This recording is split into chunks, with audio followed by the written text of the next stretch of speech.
Chapter 21. Nasara arrive at the capital city, Part 1. Nasara nods stiffly, lowering her gaze to the ground. I understand, Master. I wouldn't dare to disobey. Perfect, Alex says, his tone calm but with an edge of authority. He turns on his heel, his coat swaying as he strides toward the cave entrance. Get to work. When I return, I expect progress. Alex gives her one last lingering look, as if testing her resolve, before turning on his heel and striding out of the cavern. The sound of his footsteps fades into the distance, leaving Nasara alone with her thoughts and her spider minions. Once she's certain he's gone, Nasara lets out a low hiss, her claws digging into the ground. That's nonsense, she mutters under her breath. How can his subordinates be stronger than me? I've ruled these caves for decades. No one has ever bested me. Until him. She clicks her mandibles in irritation and glances at her spider minions, already busy chiseling away at the mineral veins. Faster, she barks, her frustration evident. We need results before his so-called soldiers arrive. The spider monsters scurry into action, their pickaxe limbs striking the mineral veins with practiced precision. The cavern fills with the rhythmic clinking of metal against stone as Nasara watches, her mind racing.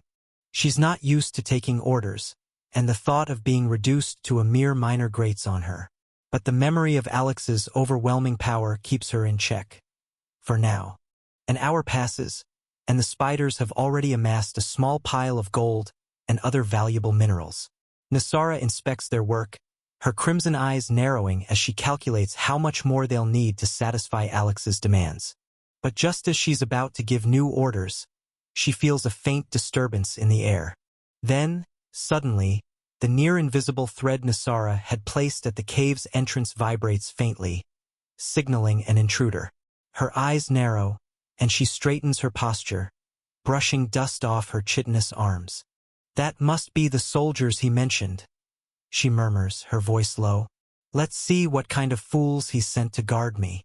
Confident in her own strength, Nasara strides toward the entrance, her 8 legs moving with fluid grace.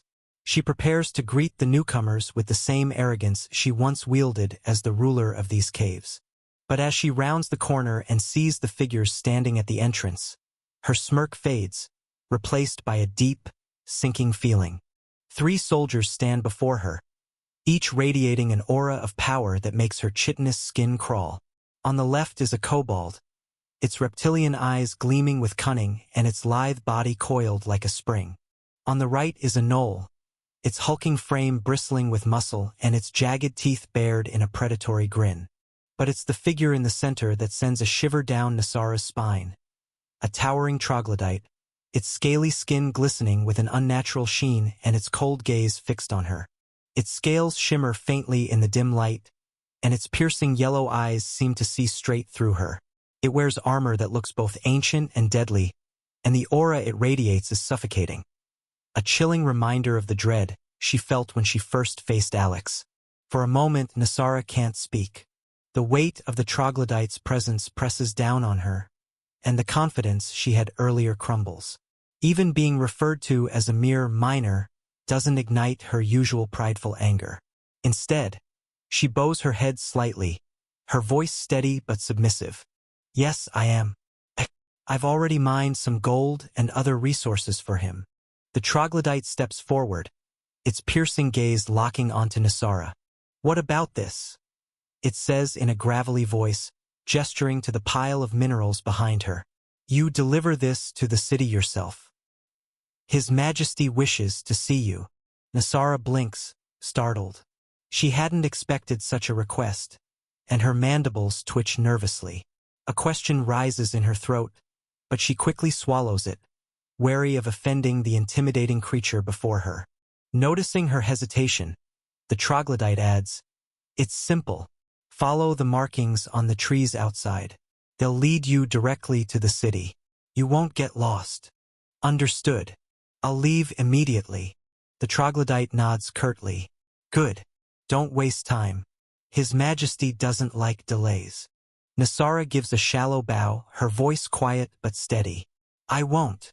Without further words, she turns and begins to organize the minerals, instructing her spider minions to bundle them efficiently. As she prepares to leave, her eyes flick briefly to the troglodyte and its companions. The gnoll smirks at her, while the kobold simply watches with sharp eyes. As soon as she's ready, Nosara gathers the minerals into a web silk pack on her back and heads toward the cave's exit. Nosara tightens her grip on the silk threads holding her pack in place. Her 8 legs carry her swiftly across the forest floor, her eyes scanning the trees for the markings the troglodyte mentioned. Each symbol is carved deep into the bark, guiding her like a silent compass. While walking, Nosara's mind is a whirlwind of thoughts. "Who is he?" she murmurs, her voice barely audible over the rustling leaves. How can he command creatures like those 3? That troglodyte alone. It felt like facing him all over again. Her claws flex instinctively as she recalls the suffocating aura of the soldiers, each one as formidable as her, if not more so. The forest grows denser as she follows the markings, her unease deepening with every step. It doesn't take long before she reaches a clearing, and her legs falter. Nosara's eyes widen, and for a moment, she can't move. Before her stands a city, but it's unlike anything she had imagined. She expected a fledgling settlement, a hastily constructed fortress at best. Instead, towering walls rise before her, their sheer size and craftsmanship radiating an ancient, almost divine majesty. The stone gleams faintly in the sunlight, etched with intricate carvings that seem to tell stories of a civilization long past. The wall alone, Nosara whispers, her voice trembling. This city, it's as if it's been here for 100,000 years. Chapter 22, Meeting the Real King. A voice booms from above, startling her out of her reverie. "Who are you?" Nosara's eyes snap upward, and her breath catches. A guard stands atop the wall, clad in gleaming armor that exudes power. Even from this distance, she can feel his strength, a presence equal to her own. "Even the guards," she mutters, disbelief lacing her voice. "They're as strong as me." Swallowing her pride, Nosara straightens herself, raising her voice to be heard. "I am here by the order of His Majesty," she calls out, her tone firm but respectful. "I've come to deliver these minerals." There's a moment of silence, the guard scrutinizing her from his lofty perch. Then, with a low groan, a smaller gate embedded within the towering wall creaks open, revealing a narrow path leading into the city. "Enter," the guard commands, his voice devoid of warmth. Nosara hesitates, her legs rooted to the ground. The enormity of what lies ahead presses down on her, but she forces herself to move. She steps through the gate, her silk pack of minerals weighing heavily on her back. As soon as Nosara steps inside, she stops in her tracks, her eyes widening in awe. The air feels different here, charged, almost sacred. The polished streets shimmer faintly, that seems both eternal and unnatural. Grand arches and towering spires surround her, their designs intricate and otherworldly, as though crafted by divine hands. "It feels like," Nosara whispers, her voice trembling, "I've stepped onto the land of gods." She takes a cautious step forward, her claws clicking softly against the stone pavement. But as she looks around, a strange realization dawns on her. It's quiet, too quiet. The vast streets and majestic plazas, which she imagined would be bustling with powerful monsters, are eerily empty. Nosara furrows her brow, her earlier awe giving way to confusion. Why is the city empty?" she murmurs, her voice echoing in the silence. Shaking off the unease creeping into her chest, she adjusts the weight of the minerals on her back and sets her sights on the colossal castle looming in the distance. It dominates the cityscape, its spires piercing the heavens, and its gates radiating an aura of power that dwarfs everything else around it. After what feels like an eternity, Nosara finally arrives at the castle gate. 2 figures stand before it, clad in golden armor so immaculate it almost hurts to look at. Their helmets gleam under the ethereal light of the city, and the intricate patterns etched into their armor suggest both artistry and power. Nasara slows her steps, her eyes narrowing as she studies them. Unlike the guards she encountered earlier, she doesn't feel a suffocating aura emanating from these two. They're guarding the king's castle, she thinks, her mandibles twitching slightly. There's no way they're weak. If the city's normal guards are my equal, then these two. Nasara suppresses a shudder at the thought. She straightens herself and steps forward, her claws clicking softly against the stone. The guards turn their heads toward her in unison, their movements precise, almost mechanical. His Majesty is waiting for you in the throne room. One of them says, his voice deep and steady. Nasara blinks, taken aback by the lack of hostility or scrutiny. She nods stiffly. I understand, she says, trying to keep her voice steady. The second guard gestures toward the towering doors behind them. Proceed. Do not deviate from the path. For a moment, Nasara hesitates. Her instincts scream at her to ask questions, to demand why the city is so empty, why its guards are so calm, why she was summoned in the first place. But the weight of the golden figure's gazes keeps her silent. Dipping her head in acknowledgement, she steps forward, her legs carrying her toward the colossal gates. As she approaches, the doors begin to open, the sound of grinding stone reverberating through the air. Beyond the gates lies a long, gilded corridor lined with towering statues. The sheer opulence of it makes her feel small, insignificant. Nasara glances back at the guards, but they've already returned to their statuesque stillness. Swallowing her unease, she steps through the gates, the path ahead illuminated by an otherworldly glow. As Nasara walks deeper into the gilded corridor, her thoughts begin to spiral. That man, he really is a king, she murmurs, her voice barely audible in the vast, echoing hall. She tightens her grip on the silk straps of her pack. I thought he was just another powerful monster pretending to be a ruler, like so many others in the forest. But this city, even its lowest guards are as strong as those so-called kings. Her mandibles twitch as a wry smile tugs at her lips. He wasn't lying when he said I'd gain more by serving him. I can't believe I'm even thinking this, but maybe this is the greatest decision I've ever made. She stops abruptly, her eyes widening in realization. Also, I didn't even ask for his name, she whispers, her voice tinged with embarrassment. Before she can dwell on it further, the sound of light footsteps draws her attention. Nasara glances up to see a figure approaching, a humanoid bunny with silver fur and long ears tied back neatly. She wears an elegant maid's uniform, tailored perfectly to her lithe form, and her eyes gleam with a mixture of warmth and authority.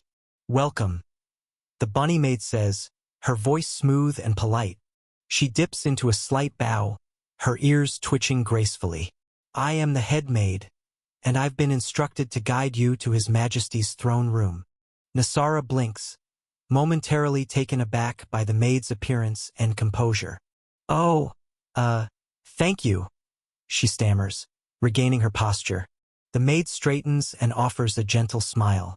Though it is a bit of a walk, please follow me. His Majesty doesn't like to be kept waiting. The rest of the walk is silent, save for the soft clicks of Nasara's claws against the polished floor. Chapter 23. The Five Monster Lords. Shortly after, they arrive at an immense chamber. The throne room is colossal, its ceiling stretching so high that it seems to touch the heavens. Massive, intricate pillars carved with scenes of dragons and battles line the hall, their designs glowing faintly with a magical light. At the far end, a grand throne catches Nasara's eye, a masterpiece wrought in black stone and gold, its design shaped like a dragon coiled protectively around the seat. The dragon's eyes, set with fiery red gemstones, almost seem alive, radiating an intimidating aura. Seated on the throne is Alex, his piercing gaze locked onto her as if he's been waiting for her all along. His presence is overwhelming, and though he doesn't move, she feels the weight of his power pressing down on her.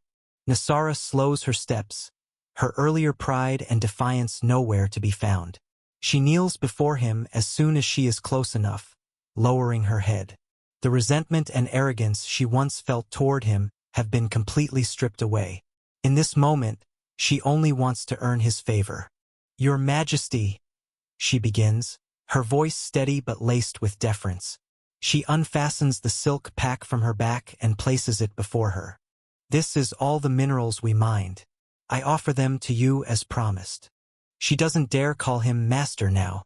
The enormity of his presence and the grandeur of his domain make her hesitate to address him with anything but the utmost formality. Alex's expression doesn't change, though his lips curl slightly at her change in tone.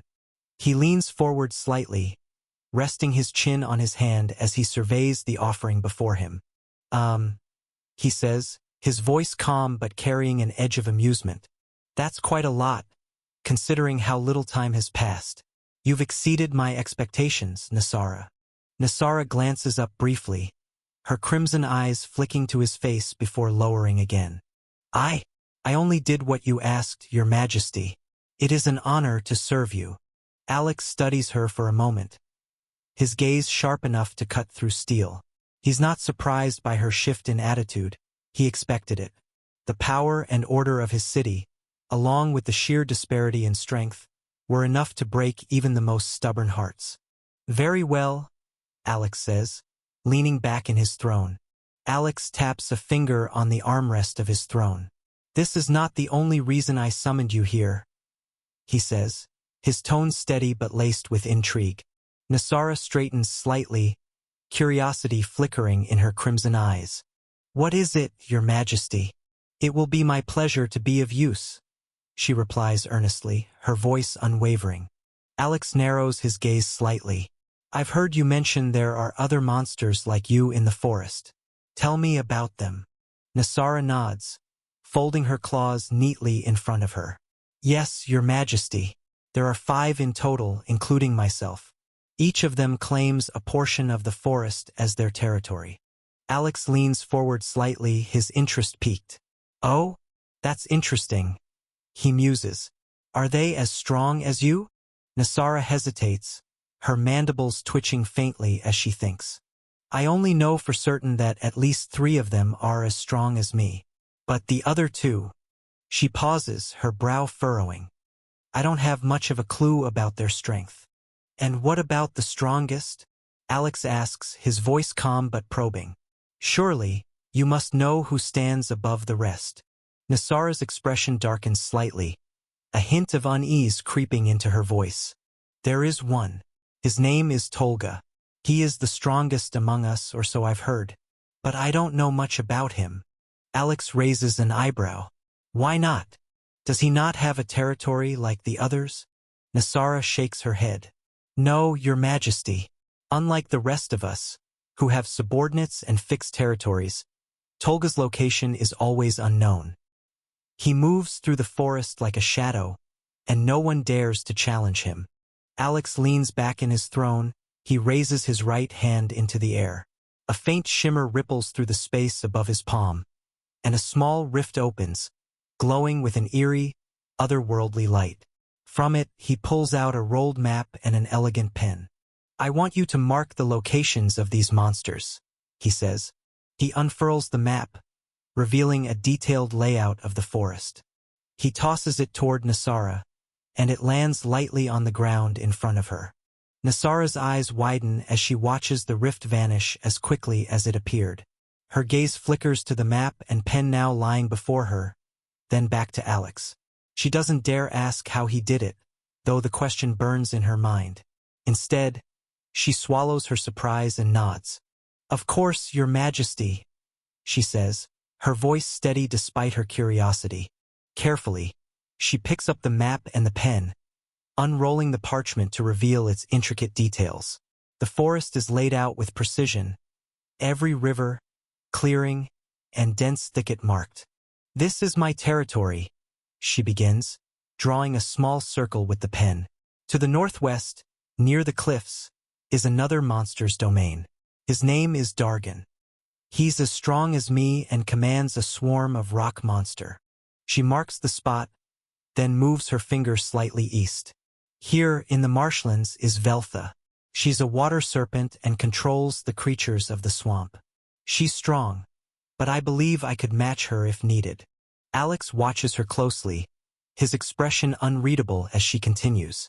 To the south, in the Ash Plains, is Groth. He's good at fire magic, unpredictable and aggressive. I've clashed with him before. He's slightly stronger than me. Her claw tracing the map to the eastern forest. And here, this is where Thurn resides. He's a venomous beast, spider-like in appearance, and his webbing stretches across the dense trees. He's cunning, and his strength is much stronger than mine, and he relies more on ambush tactics. Chapter 24, Grix. She moves her hand toward the center of the forest. Now about Tolga. Nosara's voice lowers slightly. This is where it gets difficult.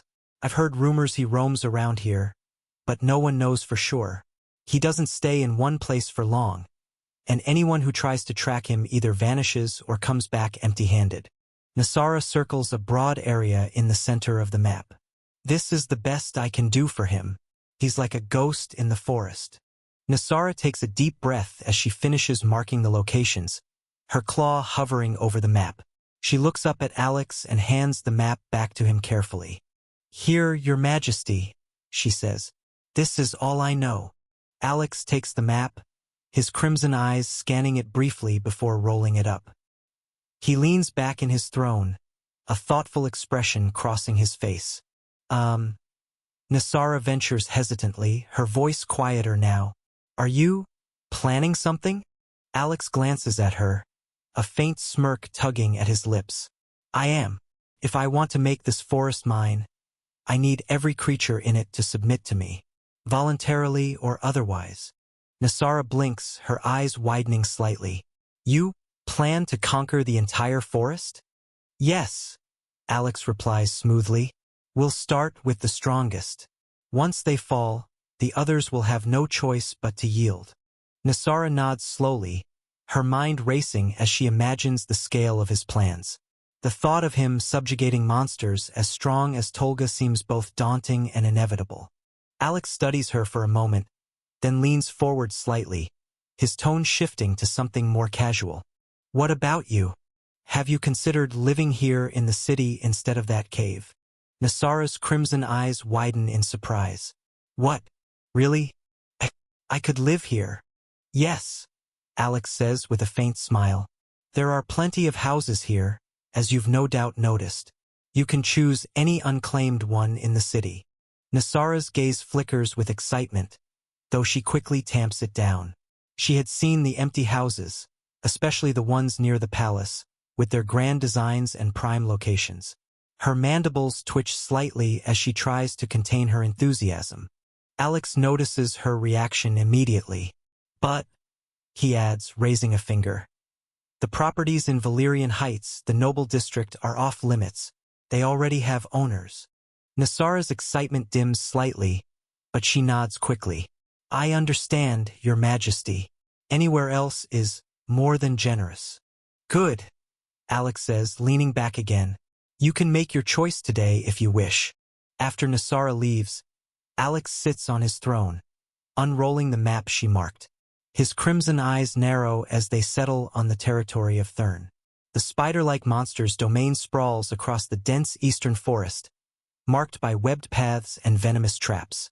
"This guy is the second strongest of them," Alex murmurs to himself, his voice low but decisive. "So, I'll start with him." He rolls the map back up. "Tomorrow, then." The next day, Alex steps into his flying carriage, its sleek black frame gleaming faintly with magical energy. His trusted lizardman royal guard is already waiting inside, standing stiffly at attention. The carriage lifts off smoothly, the city falling away below them as it glides through the sky. Alex settles into his seat, gazing out at the vast expanse of forest stretching toward the horizon. After a moment of silence, he turns to the lizard man. "What is your name?" Alex asks. The lizard man stiffens, his golden eyes widening slightly.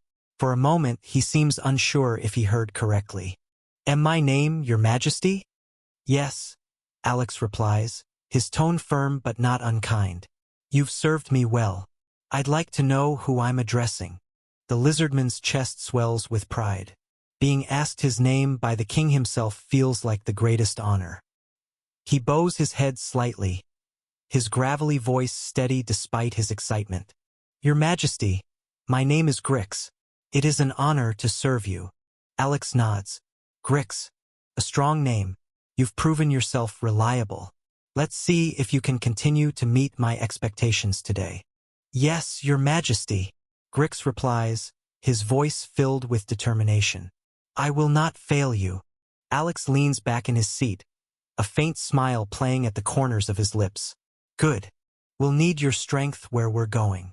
The carriage soars over the trees, the dense eastern forest coming into view. The towering canopy stretches endlessly, its dark green depths hinting at the dangers lurking within. Alex's eyes flicker with anticipation as the carriage begins its descent. Prepare yourself, Grix, Alex says, his tone calm. We're entering Thurn's territory. Shortly after, Alex orders Grix to land the carriage. The flying vehicle descends gracefully into the heart of Thurn's domain, where the air grows thick with a faintly shimmering green miasma. As the carriage touches the forest floor, the surrounding area reveals itself just as Nosara had described. Dense trees covered in thick, glistening webs stretching from branch to branch. The ground is hidden beneath a layer of sticky threads, and faint clicking noises echo in the distance. Alex steps out of the carriage, his crimson eyes surveying the area. The poisonous miasma hangs heavily, but he feels no effect thanks to the divine ring on his finger. Its subtle glow protects him from any toxin. He glances at Grix, who follows close behind, showing no signs of discomfort. Alex narrows his eyes slightly, his mind calculating. So, Alex says, his voice breaking the silence, this miasma doesn't affect you. Grix looks at him, his golden eyes sharp. No, Your Majesty. I feel nothing. Alex smirks faintly. That's good to know. Your resistance confirms something for me. Grix tilts his head slightly, curious. What is that, Your Majesty? This gas, Alex says, gesturing to the faint green fog surrounding them, is potent enough to weaken lesser beings. If it doesn't faze you, then Thurn's strength is likely around level 280 or higher. Poison this concentrated wouldn't even register to someone like you unless it came from a significant threat. Chapter 25, Tier 5 Skills. As Alex and Grix tread further into the webbed territory, a faint sound echoes through the dense forest, clicking and skittering, growing louder with each passing second.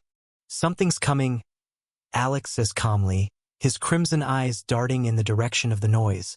Moments later, a group of spider-like monsters emerges from the shadows, their glossy exoskeletons reflecting the dim green glow of the miasma. Their multiple eyes gleam with malice as they crawl closer, hissing and clicking in a symphony of aggression. Alex doesn't move, his expression remaining impassive. He gestures slightly toward Grix. Take care of them. Yes, Your Majesty. Grix says with a sharp nod, drawing his massive, curved blade. Though the enemies are clearly weaker than him, his movements are deliberate and exaggerated, as if putting on a show. With one powerful swing, Grix's blade cleaves through nearly half of the group in a single stroke.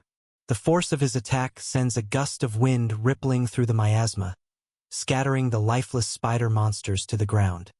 He spins the blade in his claws, striking a dramatic pose before finishing off the rest of the group with equally flamboyant moves. When the last monster falls, Grix turns to Alex, his chest puffed with pride. All enemies neutralized, Your Majesty. Alex's expression a mix of amusement and exasperation. Hey, don't overdo it, he says, his tone sharp but laced with a faint smirk. We don't want Thurn fleeing in fear before we even get to him. Grix straightens, a hint of embarrassment flashing across his reptilian features. Understood, Your Majesty. I'll be more efficient next time. High above in the canopy of a massive, ancient tree, a colossal arachne male rests against the trunk, his long legs sprawled lazily. Thurn's dark carapace gleams faintly under the filtered light of the miasma. His 8 crimson eyes are shut, but the vibrations traveling up the web strands connecting the forest alert him. He stirs, his mandibles clicking faintly as he opens his eyes, each one scanning the threads stretched across his territory. That's a surprise, Thurn mutters, his deep, resonant voice carrying a faint undertone of irritation. The intruder this time killed my first line of defense so easily. Who could it be? He stretches his long, spindly legs, cracking his joints as he considers. Did one of the monster kings decide to invade me? Unlikely. The plan is about to begin. They wouldn't dare risk it now. Thurn narrows his eyes, the flicker of irritation giving way to curiosity. He clicks his mandibles and gestures toward a smaller arachne skittering nearby. You, Thurn orders, his tone commanding. Go and see who's causing havoc in my territory. Report back immediately. Do not engage them. The smaller arachne bows its head low, its multiple eyes reflecting fear and respect. Yes, Lord Thurn. I will return with news. Make haste, Thurn says, his voice growing colder. The smaller arachne scurries down the tree with practiced ease, disappearing into the dense webbing below. Thurn leans back against the trunk once more. Interesting, he mutters to himself, his lips curling into a faint smirk. Let's see who's bold enough to trespass into my domain. Alex and Grix walk deeper into Thurn's territory, the thick webbing covering the trees and ground becoming more oppressive. The sticky strands glisten faintly in the miasma, reflecting an eerie green light. Alex raises his hand, casting a low-tier fireball. The small orb of flame shoots forward, igniting a cluster of webs and clearing a narrow path ahead. This guy's territory is kind of annoying, Alex mutters, flicking another fireball at a particularly dense web strung between two massive trees. The flame burns it away, leaving behind smoldering ashes. Grix watches his king, his eyes gleaming with determination. Your Majesty, he says, stepping forward. Do you want me to clear a path for you? Alex pauses mid-gesture and turns to look at Grix. The lizardman's expression is serious, his massive blade resting on his shoulder, ready to swing. Alex sighs, rubbing his temple. I already told you, Alex says, his tone a mix of exasperation and amusement. That's the last thing we want to do. Scare Thurn away before we even see him. Grix straightens, clearly disappointed but nods. Understood, Your Majesty. He steps back, lowering his weapon. Alex shakes his head and continues clearing webs with small fireballs and thought. Honestly, a level 500 could just wipe this entire area clean in one tier 5 skill. But no, we have to do this the hard way. Alex glances back at Grix, who seems to be itching to use his full strength. There's a reason level 500 is a benchmark in the world. The leap in strength is monumental. Alex thinks back to the mechanics of the game, the rules that governed his rise to power. Level 500 isn't just a number. It's a transformation. At that level, flying becomes second nature, and tier 5 skills, rare and devastating abilities become accessible. In the game, most level 500 NPCs only have 1 or 2 tier 5 skills at best. Tier 5 skills aren't something you can just buy in the NPC shop. They're treasures, found in dungeons, and only if luck is on your side. But Alex's royal guards are an exception. Each of them has 3 to 4 tier 5 skills, a testament to his kingdom's power. Your Majesty, Grix says after a moment, his voice breaking Alex's thoughts. If we encounter Thurn, shall I hold back, or do you wish for me to test his strength? Alex smirks faintly, his crimson eyes glinting in the dim light of the miasma. Test him, he says, his tone calm but commanding. But don't kill him. We need him alive. Grix nods sharply, his grip tightening on his blade. Understood, Your Majesty. Just as they continue through the thickening webbing, Grix suddenly halts. His nostrils flare, and his golden eyes narrow. I sense a stealth creature nearby, Your Majesty. Alex's gaze flicks to the surrounding shadows, his senses sharpening. I know. Go and catch it. Chapter 26. Grix vs. Thurn. Without hesitation, Grix vanishes, his massive frame disappearing into the shadows with a speed that defies his size. The silence lasts only a second before he reappears in front of Alex, his clawed hand gripping the struggling form of a smaller arachne monster. The creature hisses and writhes, its multiple legs flailing as it tries in vain to free itself from Grix's iron grip. Its glossy black exoskeleton gleams faintly in the miasma's eerie glow, and its 8 crimson eyes dart frantically between Alex and Grix. "I found our stealthy friend," Grix says, holding the arachne up like a trophy. "It was hiding in the canopy, trying to stay out of sight." Alex steps closer, his crimson eyes locking onto the creature's frantic gaze. "You're one of Thurn's scouts, aren't you?" His voice is calm, but there's a dangerous edge to it. "Tell me, what did he send you to do?" The arachne freezes for a moment, then hisses defiantly. "I will not betray my lord." Alex sighs, shaking his head. "Grix, make it clear we're not playing games." Grix smirks and tightens his grip just slightly, the sound of chitin creaking under pressure filling the air. The arachne lets out a choked screech, its defiance quickly turning to panic. I was sent to observe," it stammers. "Lord Thurn ordered me to see who was intruding in his territory. That's all. I swear." Alex raises an eyebrow. "And what were you planning to report?" The arachne hesitates, then spills its words in a rush. "2 intruders, very powerful. I was going to tell him everything I saw." Alex hums thoughtfully, then looks at Grix. "Good catch." Grix grins. "Shall I dispose of it, Your Majesty?" "No," Alex says. Alex continues. "Lead us to the lair of Thurn." The arachne hesitates, its eyes darting between Alex and Grix before it nods frantically. "Why, yes, I will take you there." "Good," Alex says, gesturing for it to move forward. "Start walking." The arachne scuttles ahead, weaving through the dense webbing with practiced ease. Grix follows closely, his massive blade resting on his shoulder as he keeps a watchful eye on the creature.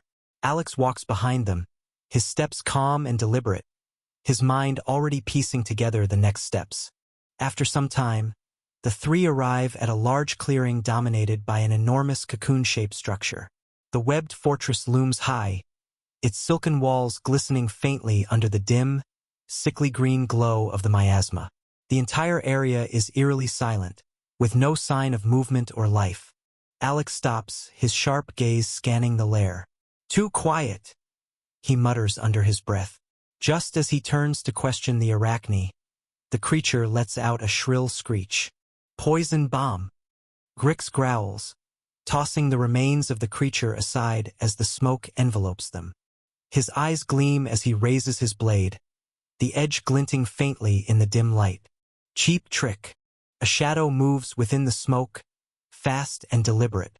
Without warning, Thurn lunges out of the haze, his massive form striking with the speed of a predator.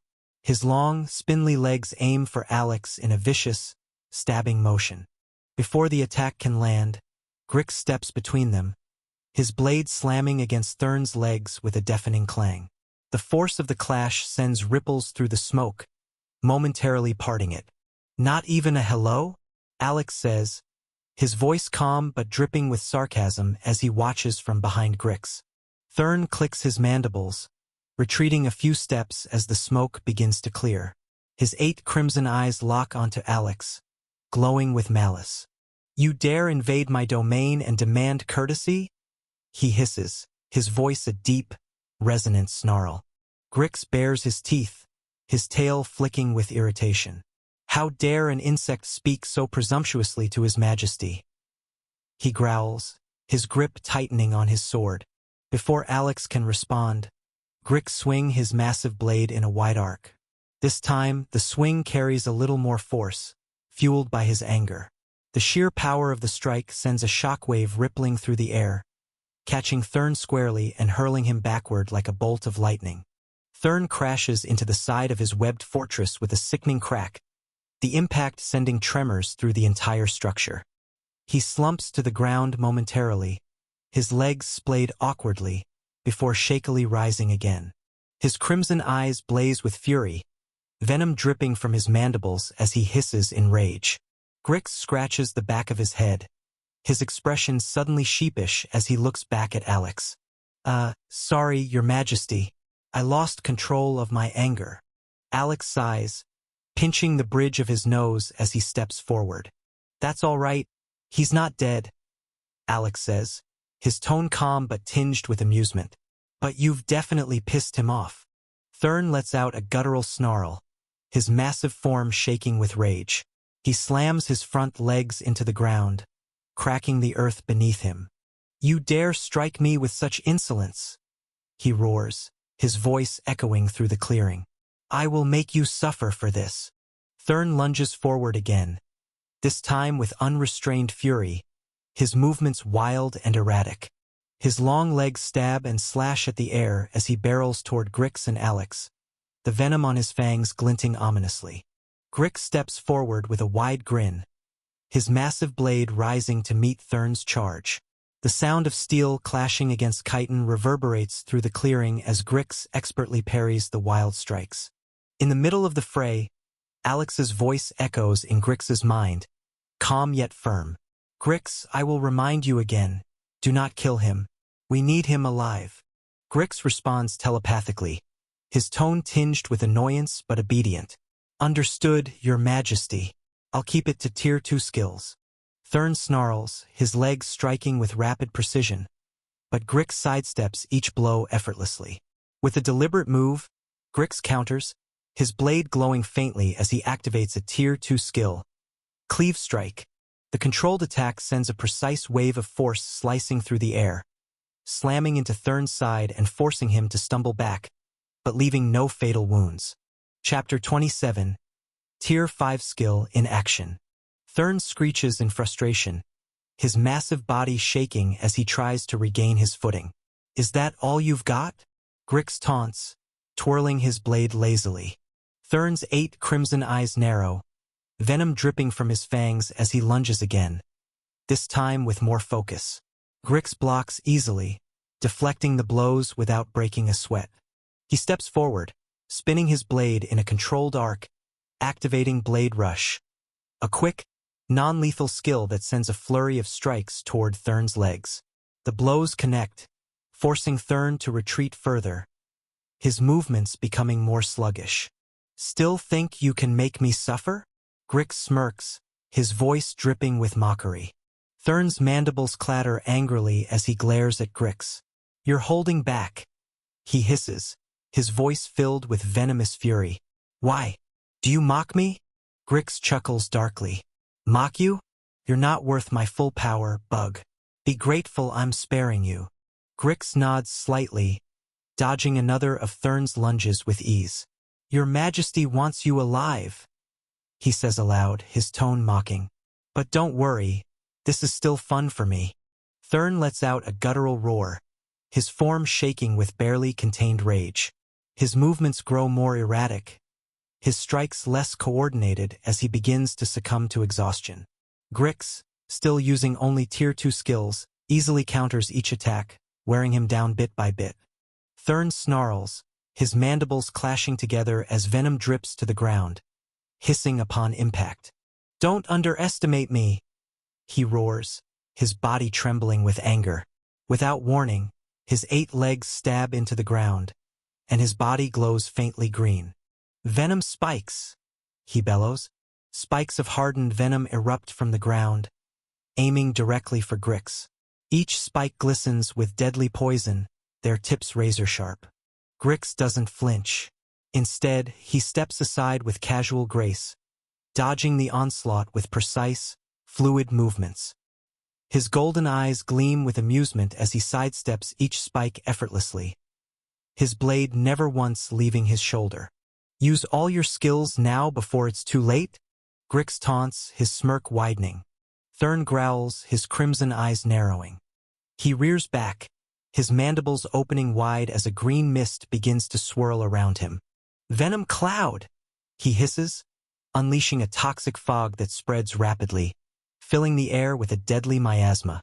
The cloud engulfs Grix, but the towering warrior simply stands still, his tail swaying lazily behind him. The mist seems to swirl around him without effect, as if repelled by his sheer presence. You really think poison will work on me? Grix chuckles, his voice carrying through the fog. You'll have to do better than that, Bug. Thurn clicks his mandibles angrily, his legs stabbing at the ground in frustration. Stop mocking me, he roars. His body shudders as he activates his final skill. Venom chains. Thick, glowing green tendrils of venom shoot out from his body, snaking toward Grix with incredible speed. The chains whip through the air, aiming to bind Grix and dissolve his defenses. Grix finally moves. With a single step, he pivots, twisting his body just enough to let the chains miss their mark. He swings his blade lazily, cutting through the venom chains as though they're made of air. The remains of the chains dissolve into harmless droplets, sizzling against the ground.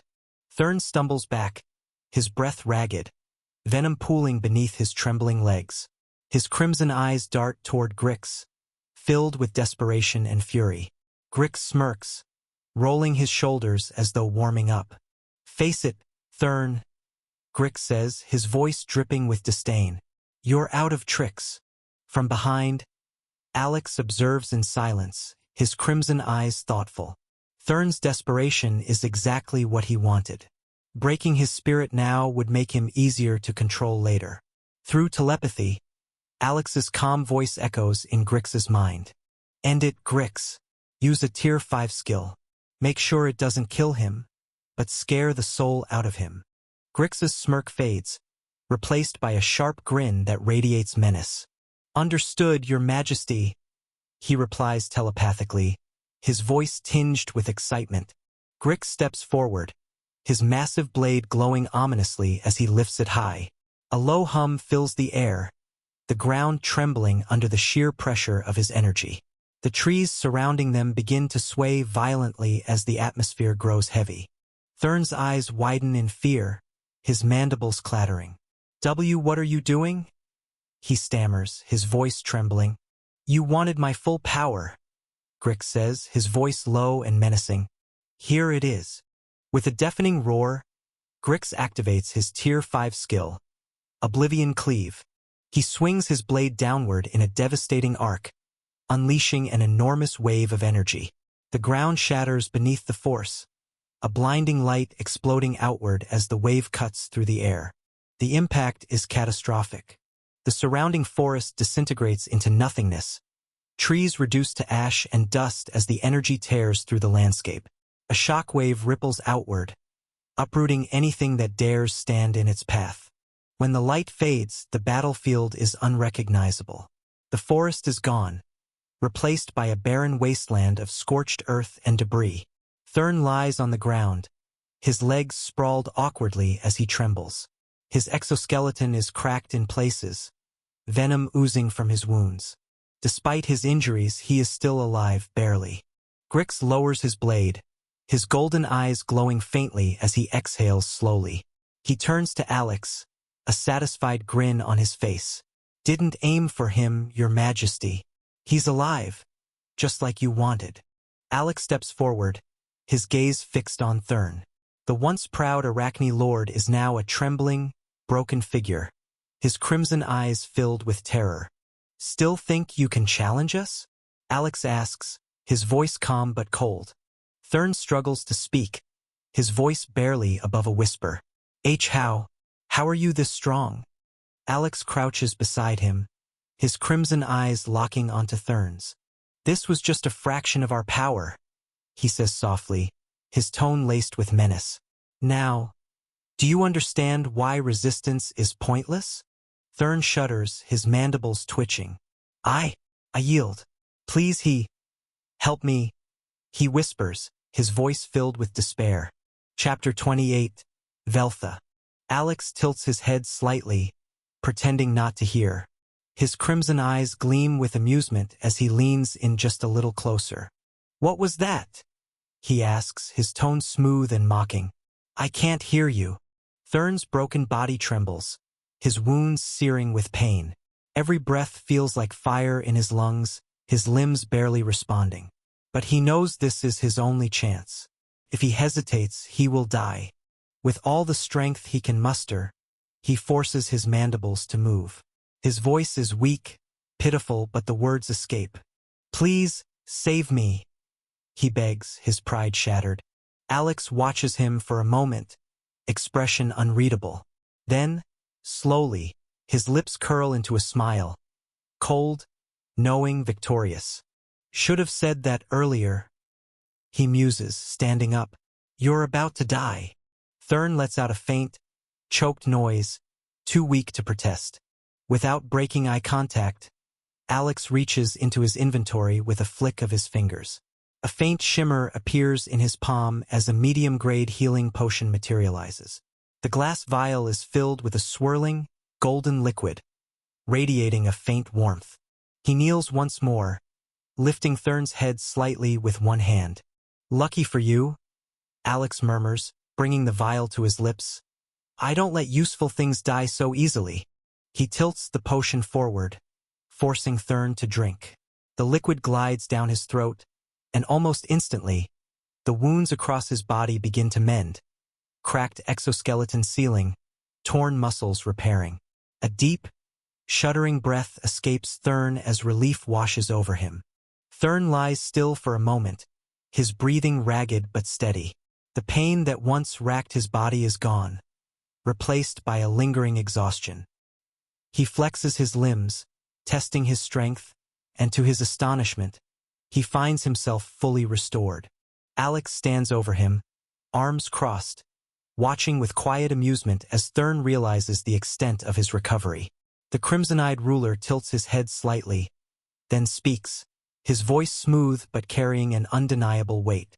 "Now that you are healed," Alex says, his gaze piercing, "I will ask you a question." Thurn stiffens, his 8 crimson eyes locking onto Alex with caution. "Are you going to bow down to me?" A heavy silence hangs in the air. The question is simple, yet the weight behind it is suffocating. Thurn knows that his answer will determine his fate. His pride as a lord screams at him to refuse, but the memory of that overwhelming power, the effortless destruction, the sheer gap between them, claws at his resolve. His mandibles twitch, hesitation clear in his posture. His mind races, searching for any option that does not end in his death or servitude. But deep down, he already knows the truth. There is no escape. Alex watches him, unbothered, as if he already knows the answer. Thurn swallows hard, his voice low but clear. "Do I have a choice?" Alex's lips curl into an amused smirk. His eyes gleam as he leans slightly forward, his voice smooth and calm. "Of course you have a choice," he says, "as long as you're prepared to die." Thurn flinches. His legs tremble beneath him, his exoskeleton still aching despite the healing. He glances at Grix, whose eyes remain indifferent. A deep shudder runs through Thurn's body. His pride has already been shattered. His strength means nothing before Grix's overwhelming power. He knows resisting would only lead to a swift and merciless end. Slowly, painfully, he lowers his body to the ground. His 8 legs fold beneath him as he kneels, his mandibles clicking softly. "I, Thurn, Lord of the Arachne," he declares, voice strained but steady, "swear my loyalty to you. From this day forth, my fangs and my brood are yours to command." Alex watches him for a moment, then nods, satisfied. "Good," he says simply. Thurn remains kneeling, his pride a distant memory. The weight of his oath settles over him like chains, yet he dares not resist. After a brief pause, Alex steps forward, placing a hand on Thurn's head. There's no warmth in the gesture, only the undeniable weight of ownership. "Now," Alex says, his tone casual, "tell me who we should visit next." Thurn hesitates for only a moment before responding. "Your Majesty, what about Veltha?" At this, Alex raises an eyebrow. "The Water Serpent?" Thurn clarifies. "She rules the marshlands and commands the creatures of the swamp. She will not submit easily." Alex hums in thought. He doesn't particularly care about the order in which he subjugates the monster lords. He will visit them all in time. "Then let's go to Veltha," he decides. Shortly after, They arrive in Veltha's domain, the marshlands. The air is thick with mist, the scent of damp earth and stagnant water clinging to every breath. Towering trees loom overhead, their twisted roots disappearing beneath the murky swamp. The water is dark, hiding whatever lurks beneath its surface. Yet, despite the eerie silence, not a single creature attacks. Alex walks forward calmly, his crimson eyes scanning the area. Shadows shift within the trees, glowing eyes peering from beneath the water's surface. But none dare move against them. Oh, they are not attacking. Grix muses, his tail flicking lazily behind him. Thurn nods, his voice low. None of these beasts will attack as long as I am with you. The monster lords know each other. Veltha and I, we've fought before. Alex raises an eyebrow. And? Thurn hesitates before responding. I win, he admits. But she's cunning and strong. Even if she knows she can't win, she won't surrender easily. Alex smirks, unconcerned. Then we'll make her. A ripple disturbs the water beside them. A massive shape slithers just beneath the surface, barely visible in the dim light. The swamp falls deathly silent. Then, a voice, smooth, cold, and echoing, rises from the mist. The voice hisses, dripping with venomous disdain. Thurn, why are you here again? Didn't the meeting get scheduled for next month? The water churns as the massive serpent shifts beneath the surface. Or, are you here to humiliate me again? Her tone darkens, the glow of her eyes narrowing dangerously. This time, you might not leave this place in one piece. Chapter 29, Making the Four Lords his subject. A colossal serpent, her iridescent blue-green scales shimmer like liquid as she rises above them. Her body coils effortlessly, massive yet elegant, her golden eyes glowing with quiet menace. A frilled crest fans out from her head, water dripping from it as she regards them with amusement. Thurn exhales, exasperated but cautious. He knows Veltha well, her pride is as deep as the swamp itself. He raises his arms slightly, a gesture of peace. Relax, Veltha. I'm not here to fight you, he says, his mandibles clicking lightly. I came to introduce you to my new master, His Majesty Alex. For a moment there is silence. Then, Veltha's laughter echoes through the swamp, low and taunting. No way, she scoffs. You? Bowing to another monster. Her coils shift, sending ripples across the murky water. Is this your new way of toying with me, Thurn? She snaps, her voice laced with anger. You think this is funny? Thurn sighs, turning to Alex. Your Majesty, I told you. She's very stubborn. His tone is resigned, but there's a flicker of something else. Amusement, perhaps.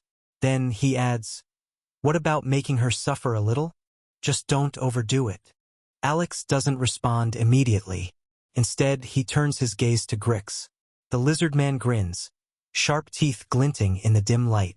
Grix steps forward without hesitation, rolling his shoulders as his muscles tense. There's no drawn-out exchange, no taunting words, just action. In the blink of an eye, his aura flares violently, distorting the air around him. The swamp trembles under the sudden surge of mana. Then he vanishes. A split second later, a deafening explosion erupts. The murky waters part violently as a shockwave tears through the marsh. The towering trees shatter like brittle twigs, their trunks sent flying. The creatures of the swamp screech in terror and scatter into the depths, their instincts screaming at them to flee.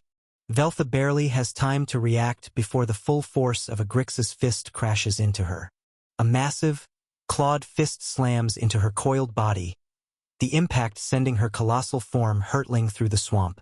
Her scales, tough enough to withstand the strongest of attacks, crack under the sheer force. The serpent shrieks as her body crashes through the landscape, uprooting everything in her path. She writhes, twisting to counterattack, but Grix is relentless. He appears above her in a blur, his claws crackling with raw energy. Another impact. The ground erupts. Water, debris, and remnants of Veltha's ruined domain rain down in every direction. Within moments, it's over. The once great marshland is unrecognizable, a battlefield of destruction.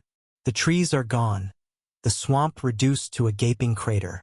The water has been blasted away, leaving only broken earth behind. And at the center of it all, Veltha kneels. Her massive body is battered, coils trembling uncontrollably. Blood seeps from deep gashes along her scales, her crest shattered. She gasps for breath, golden eyes wide with something she has never felt before. True fear. Her gaze flickers to Grix. The lizard man merely cracks his neck, looking entirely unbothered, as if he hadn't just leveled an entire region. Veltha's breath hitches. Slowly, painfully, she shifts her gaze to Alex.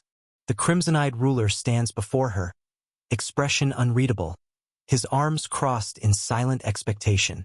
Veltha shudders, swallowing her pride. Her broken body refuses to rise, but she forces herself to lower her head further, bowing deeply before him. She rasps, her voice hoarse. I surrender." Alex watches her for a moment, then lets out a quiet hum of approval. Without a word, he flicks his fingers, and a shimmering vial appears in his hand. The golden liquid inside swirls with faint warmth, another medium-grade healing potion. He steps forward, placing it in front of Veltha. "Drink," he orders, his tone calm but absolute. Veltha hesitates, her pride still resisting, but the pain racking her body is undeniable. With a quiet hiss, she lowers her head and laps up the potion. Almost immediately, the wounds across her massive body begin to mend. The deep gashes close, her cracked scales repairing themselves. Strength slowly returns to her limbs. She exhales, lowering her head further in submission.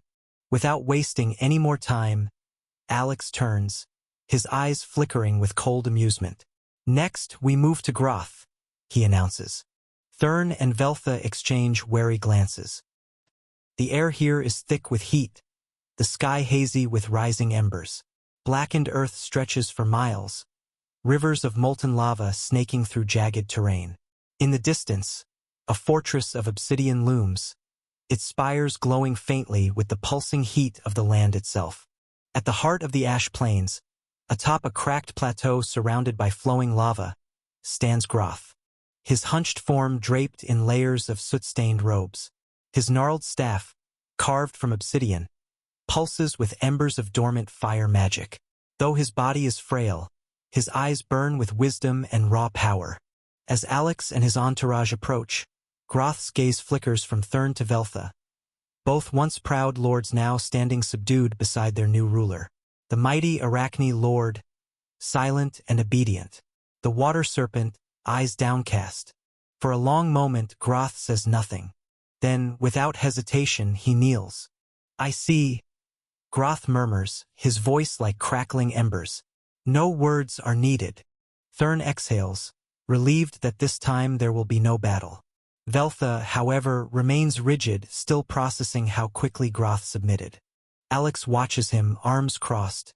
His eyes flicker with interest, but also mild disappointment. "That's it?" he muses. "No resistance?" Groth chuckles, tapping his staff against the ground. The motion sends a soft ripple of heat through the air. "I am old, but not foolish. If those two have bowed, then I know resistance is meaningless." His gaze sharpens. Grix chuckles under his breath, tail flicking lazily. "Smart old man." Alex raises an eyebrow, his voice sharp but tinged with approval. "Good. It seems you're not entirely blind, Groth." He pauses, considering the old monster's submission, his gaze thoughtful. Grix steps forward. "His Majesty, Alex, wants you to take an oath," he states simply, his voice low but firm. Without a word, Groth kneels fully, his ancient body creaking under the weight of his years. "I, Groth, Master of Fire, swear my loyalty to you, Alex, ruler of all that stands before you," he says, his voice deep and gravelly like distant thunder. "From this day forth, my flames are yours to command." Chapter 30. The plan to attack Mizorn City. Alex watches him, his crimson eyes cold yet approving. "Very well, he says, gesturing for Groth to rise. You will not regret this choice. Groth stands slowly, his gnarled staff pulsing with faint embers. He casts a glance at Thurn and Veltha, both silent and subdued. The sight of them, once proud and mighty, now standing as mere followers, reinforces the gravity of his decision. Then, Alex flicks his wrist, and a gleaming silver carriage appears before them. The moment it manifests, the air shifts. The carriage is unlike anything they have ever seen, floating effortlessly, its sleek frame made of an unknown metal that hums with restrained power. Strange, intricate runes glow faintly along its surface, pulsating like a heartbeat. Groth's eyes widen, his grip tightening on his staff. This is not natural magic. He mutters, voice tinged with something rare, genuine disbelief. No spell, no construct I know of can achieve such a thing. Thurn crosses his arms, watching Groth's reaction with some amusement. I was shocked too, old man, he says. Took me a while to accept it. But His Majesty's power isn't something we can measure. Alex steps forward, placing a hand on the side of the carriage. A soft hum resonates through the air as the runes flare slightly in response to his touch. Enough gawking, he says, his voice calm but firm. Get in. Groth hesitates.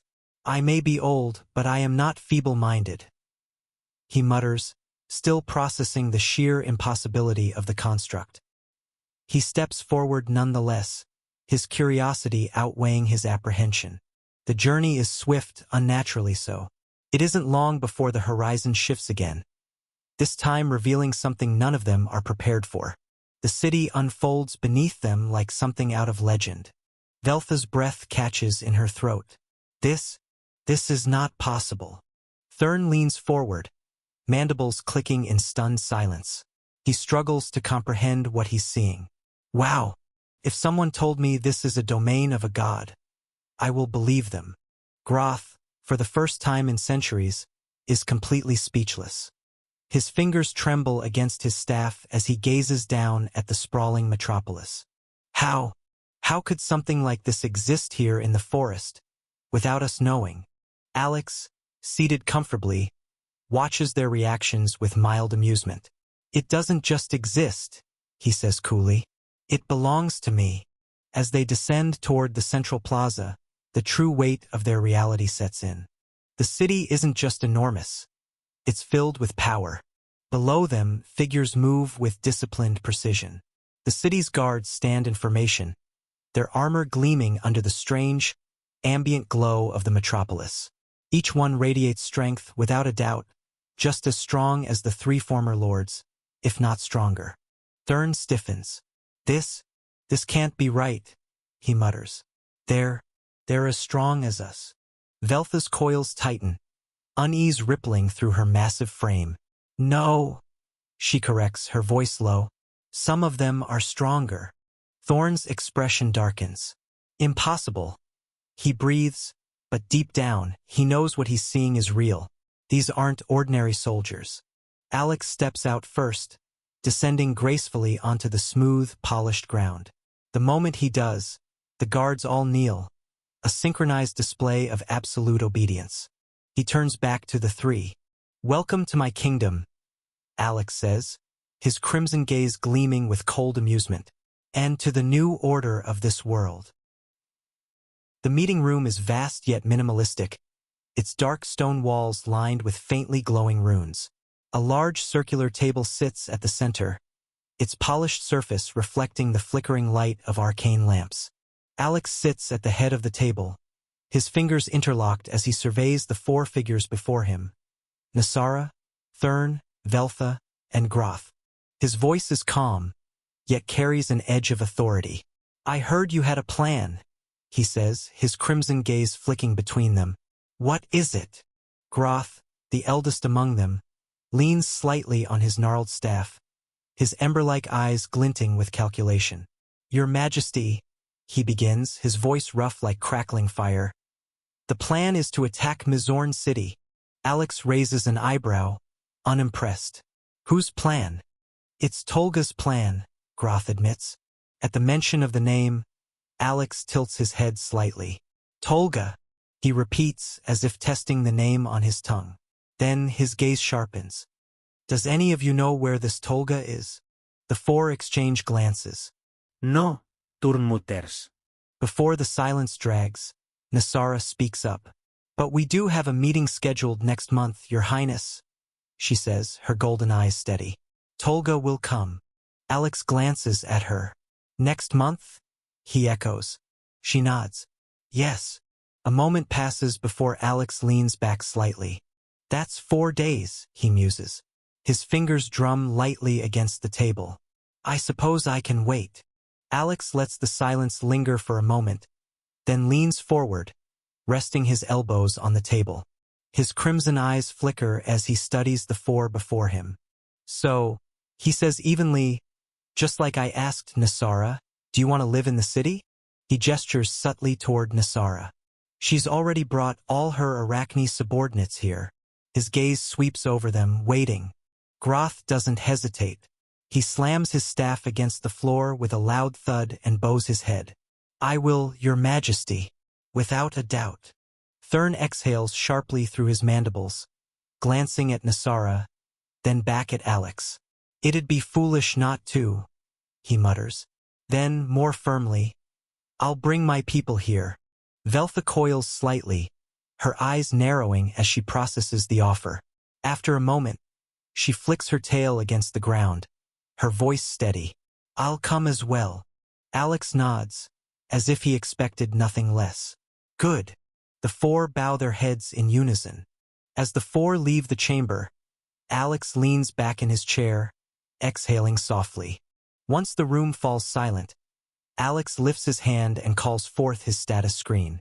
A translucent panel materializes before him, glowing faintly with golden letters. His eyes scan the information displayed, his expression unreadable. Chapter 31. Mage Tower Ethera Spire. I still need 10,000 citizens to unlock my level to 400. He murmurs, his voice barely above a whisper. His fingers tap against the armrest of his chair as he calculates. Nasara brought in around 100 subordinates, intelligent, capable, and loyal. He assumes Thurn, Veltha, and Groth's subordinates will number the same. Even so, it won't be enough. By dawn, the 3 former lords arrive with their subordinates. Veltha brings the largest group, over 200 of her kin, their serpentine bodies slithering through the streets in disciplined rows. Their sheer size demands vast spaces, so they claim one of the largest properties in the area, a fortress-like structure near the Western District. Thurn leads just over 100 of his Arachne warriors, all efficient and orderly. Groth, however, arrives with only around 20. Alex frowns slightly at the small number but says nothing at first. When he visits Groth's new quarters, he finds the fire-wielding humanoids already at work, conjuring flames, forging weapons, and reinforcing their new home with precise craftsmanship. Curious, Alex opens his system and examines Groth's status. The glowing text appears before him. Groth, level 299, peak tier 2 mage. Alex hums in thought before speaking. Groth, I can feel it. You're already at the peak of tier 2. Groth inclines his head slightly, his ember-like eyes flickering. Yes, Your Majesty, he confirms. I have reached my limit. I only need a tier 3 spell to break through. Alex crosses his arms, considering this. This world system is different from the games he knows. In a game, leveling up is simple. You kill enemies, gain experience, and progress. But here, strength isn't just about numbers. It requires talent, effort, and the right opportunities. A tier 3 spell, huh? Alex murmurs. He glances around, watching the blacksmiths at work. Sparks fly as hammers strike molten metal, shaping weapons with practiced efficiency. Despite their smaller numbers, Groth's kin are clearly skilled craftsmen. I see your kin are quite adept at forging weapons, Alex remarks. Groth nods. Yes, Your Majesty. We usually get ores from Nasara and forge them to sell in town. At that, Alex raises an eyebrow. Now that I think about it, why didn't you 4 claim the town for yourselves? Groth exhales, shaking his head. We couldn't, Your Majesty. That town was built by the human leaders of Mizorn City. It was meant to be a trade hub between humans and monsters. If any of us had taken it by force, the humans would have retaliated swiftly. He pauses. Someone did try once. Alex leans forward slightly. Oh, that's right. Groth. Gather all your kin who know how to forge. I have a new task for them. Realization dawns in Groth's eyes, and he bows slightly. A brilliant plan, Your Majesty. I'll gather my best smiths at once. Alex gives a curt nod before turning away. With a flick of his fingers, he summons a communication window through the system. Drea, he calls. Moments later, her smooth voice echoes back. Yes, Your Majesty? I have a job for you. Groth's people can forge weapons. Take them to the workshop and get them started. She replies, Understood, Your Majesty. I'll handle it. Alex closes the communication and turns to Groth. Come with me, he says, his tone leaving no room for discussion. Groth doesn't question it. He simply nods and follows. The two walk in silence, moving through the grand streets of the city. The architecture shifts subtly as they go. Massive stone structures give way to towering spires lined with glowing runes. The deeper they go, the denser the mana in the air becomes. Groth begins to feel it. An overwhelming surge, like an invisible tide pressing against his very soul. The sensation is almost suffocating. Each step forward is like wading into a storm, his body instinctively resisting the sheer force of the energy surrounding them. By the time they arrive, Groth is breathing heavily. He looks up, his ember-like eyes widening. Before them stands a colossal tower, so tall it vanishes into the sky. Dark stone spirals upward, etched with thousands of intricate runes that pulse like a living thing. Streams of raw mana flow along its surface, weaving in and out like veins of liquid light. The air hums with power, crackling with an intensity that makes Groth's skin prickle. His grip tightens on his staff as he forces himself to speak. Your Majesty, what is this place? His voice comes out strained, the sheer weight of mana pressing down on him. I can feel a massive concentration of energy. It's like a tsunami crashing down on me. Alex glances at him, amused by his reaction. Welcome to the Mage Tower of the city Etheris Spire. Groth swallows hard, still trying to steady himself. Etheris Spire. He repeats the name, reverence creeping into his voice. Alex steps forward, placing a hand against the stone. The runes nearest to him glow brighter in response, as if acknowledging his presence. Etheris Spire is the heart of all magic in my domain. Every spell cast within my city is strengthened by its influence. He turns his gaze to Groth. And it's where you will obtain your Tier 3 spell. He grips his staff tighter, his ember-like eyes blazing. What must I do, Your Majesty? Alex gives him a small, knowing smile. Nothing, he says. It's in you. If you understand the Tier 3 skill, you will attain it. Groth furrows his brow slightly but nods. He knows better than to question Alex's words. Instead, he follows him inside. The exterior of Etheris Spire is unlike anything Groth has ever seen. The walls shimmer as though woven from light and shadow, shifting in ways his mind struggles to comprehend. But what strikes Groth as odd is the emptiness. No mages. A place so vast, so powerful, should be teeming with life. Yet there isn't a single soul in sight. His instincts urge him to ask, but he resists. He has no desire to be seen as prying. If Alex wants him to know, he will tell him. If not, then it is not his place to ask. Chapter 32. Codex of Ascendance. Alex notices Groth's silence and gives an approving nod. Good. He knows when to hold his tongue. Alex continues walking, unfazed by the emptiness, while Groth silently follows, his eyes darting around in curiosity. The vastness of Etheris Spire is even more overwhelming inside than it was outside. Despite its already colossal size, the interior feels impossibly larger, as though space itself bends to accommodate its presence. Runes flicker along the curved walls, shifting like constellations in an eternal night sky. Strange devices, whose purposes Groth cannot begin to fathom, rest upon floating platforms. Some hum softly with arcane energy, while others pulse with eerie light. Groth has no idea what they are, but their mere presence radiates power beyond his comprehension. At the center of the hall, there's a raised platform, perhaps a service desk or a reception area, but it stands completely abandoned. They move toward a grand staircase that leads to the second floor. Unlike the solid structures below, these steps are translucent, shifting between states of matter, sometimes glass-like, sometimes resembling liquid light. Each step sends ripples through the air, as if disturbing the very fabric of space. When they reach the second floor, the atmosphere shifts. The magic here is different, denser, refined. The very air vibrates with unseen forces, making Groth's skin tingle.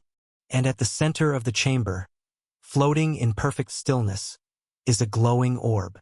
It is unlike any magical artifact Groth has ever seen. It pulses, not with chaotic energy, but with controlled rhythmic waves, as if breathing. It is neither too bright nor blinding, yet looking at it fills him with an overwhelming sense of vastness. Groth stops walking, unable to tear his eyes away. "Your Majesty, what is that?" His voice comes out softer than intended. Alex steps beside him, gazing at the orb with a faint, unreadable smile. "That is the Codex of Ascendance." Groth's ember-like eyes widen slightly. "Codex of Ascendance?" He repeats the name, reverence creeping into his tone. Alex nods. "It stores all Tier 1 to Tier 3 magic of this tower." Groth's gaze remains locked onto the glowing orb. He can feel its energy resonating in the air, a silent hum pressing against his skin. His fingers twitch slightly, eager yet wary of the power before him. Before he can step forward, Alex speaks again. "Before you try it, don't you have some of your kin who are also mages?" Groth blinks, collecting his thoughts. "Yes, Your Majesty. I have 10 apprentices and 2 Tier 1 mages among my kin." Alex nods in approval. "Good. Then I'll teach you how to use this. After that, you'll bring them here." Groth bows slightly. "Thank you, Your Majesty."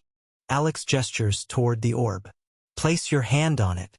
Groth hesitates for only a second before extending his arm.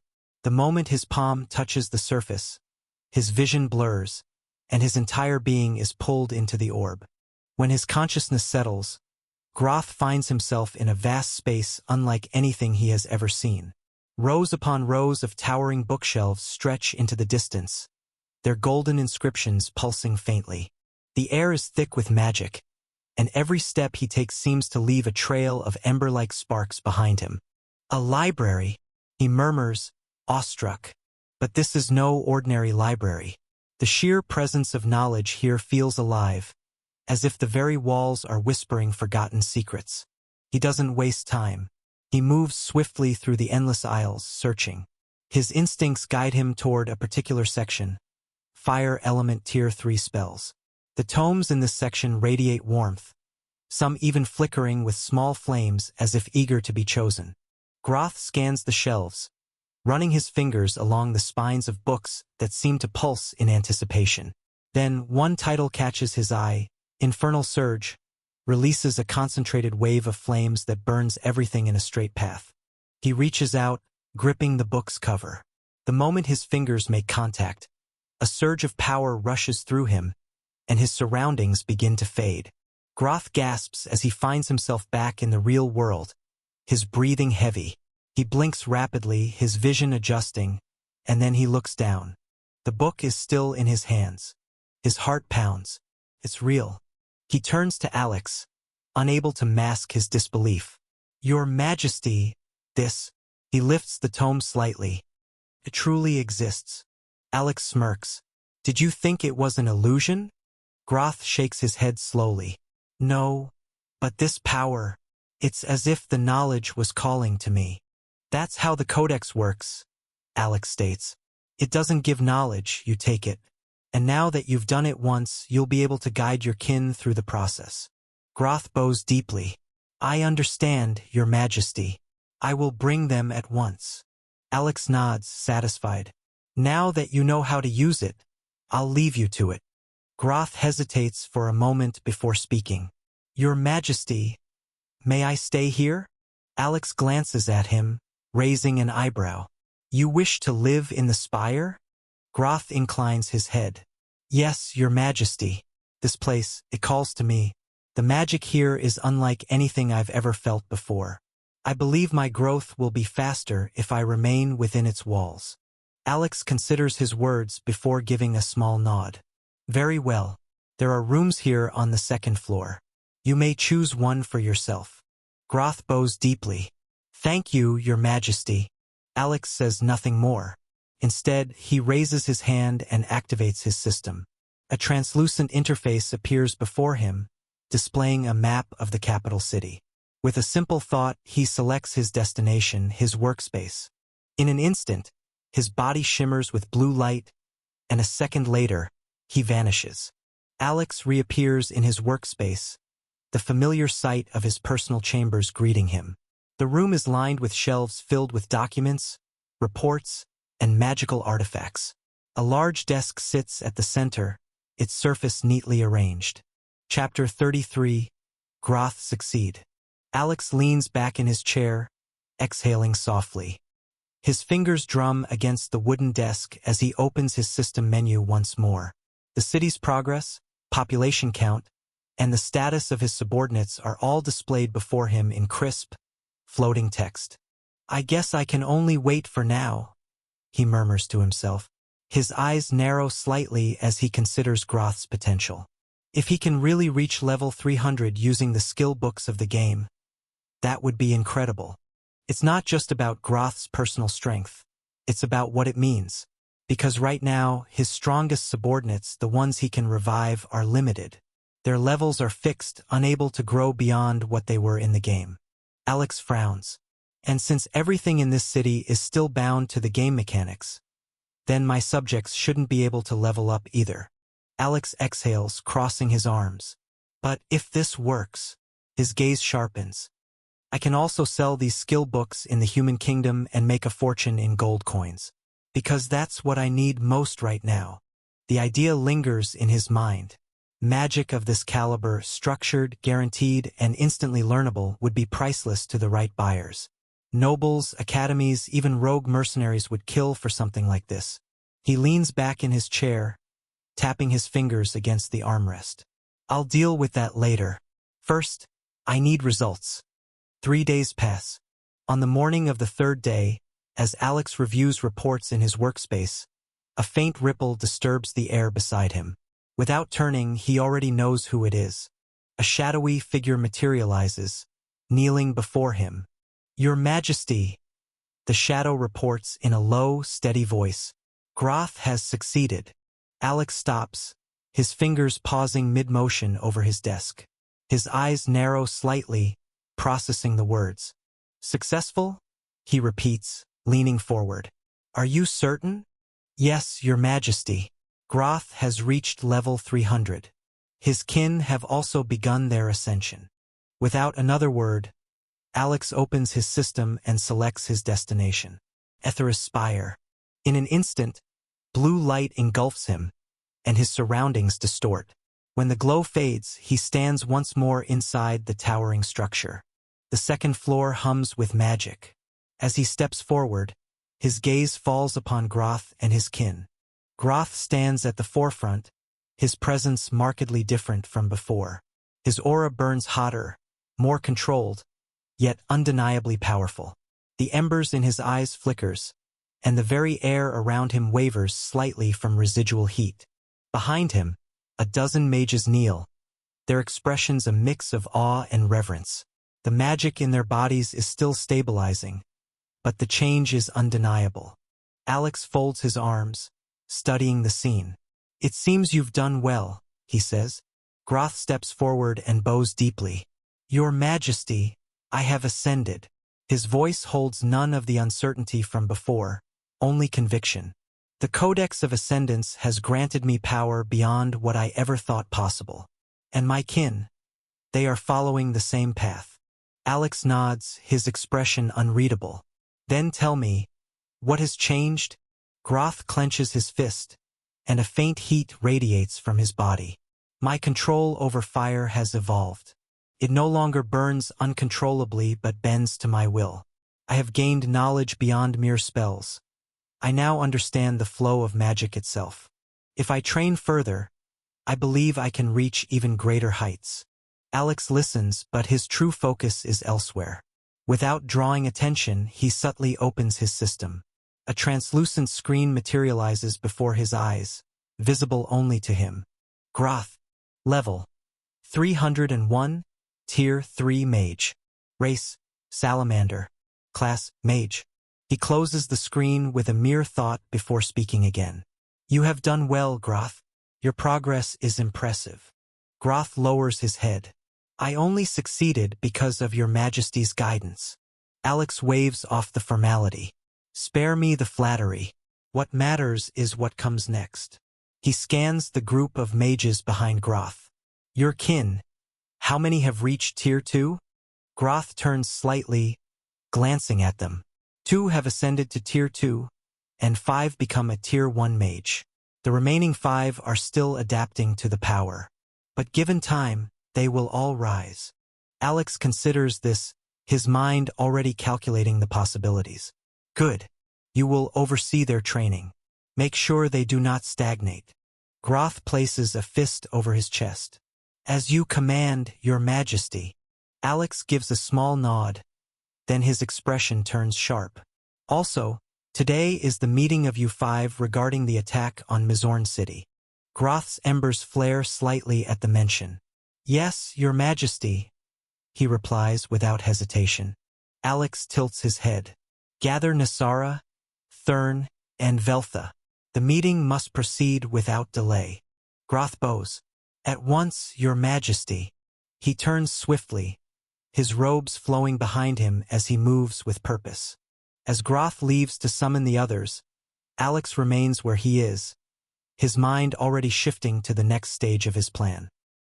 The forest is quiet, unnaturally so. A thick canopy above shrouds the ground in darkness, the air dense with the scent of damp earth and moss. The only sounds are the faint crunch of boots against fallen leaves and the occasional rustle of shifting branches. Alex moves without a sound, his body concealed beneath the effects of his invisibility artifact. Beside him, Grix, his follows in absolute silence. Ahead, Groth, Nosara, Thurn, and Veltha walk toward the designated meeting area, a clearing deep within the forest, far from prying eyes. They move with purpose, their conversation low and focused. But Alex's attention is elsewhere. Tolga. He needs to confirm this monster's level before making a decision. If Tolga is over level 600, forcing him under his rule would be a little hard for now. A being of that strength wouldn't submit unless broken beyond recognition, and Alex doesn't have the manpower or reluctant to use his items for that. But based on this forest's ecosystem, it's unlikely. The monsters here are weak, barely above level 100. Even the strongest creatures should only hover around the 300s. That's where his estimation of Tolga lies. Chapter 34. Tolga submitted, Part 1. A faint shimmer flickers in Alex's vision as he activates his system scan, focusing on the approaching figure. Scanning target. Target identified. Tolga. Race. Rakshas. Class. Assassin. Level 341. Alex exhales slowly. As expected, he whispers, his voice barely audible. 341. Grix, still invisible, tilts his head.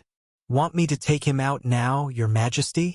His voice is like a blade scraping against stone, rough and cold. Alex whispers, his voice barely a breath. Not yet.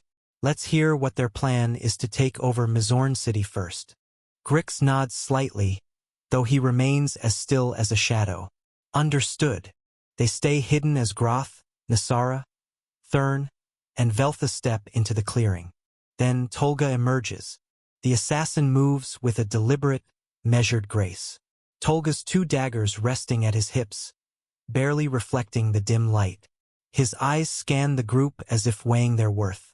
The moment Tolga steps forward, Thurn smirks and raises a hand in greeting. Yo, Tolga. Long time no see. Tolga pauses, then lets out a low chuckle. Thurn, it's been a while. His voice is smooth, but there's an underlying sharpness to it.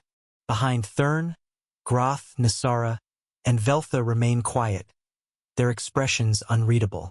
There was a time when Tolga felt like an enigma to them, but after witnessing Alex's kingdom, the power it holds, and the strength they've gained, Tolga no longer seems as untouchable. Nosara steps forward, her tone neutral. We have business to discuss. Tolga flicks his gaze toward her, then at the rest of the group.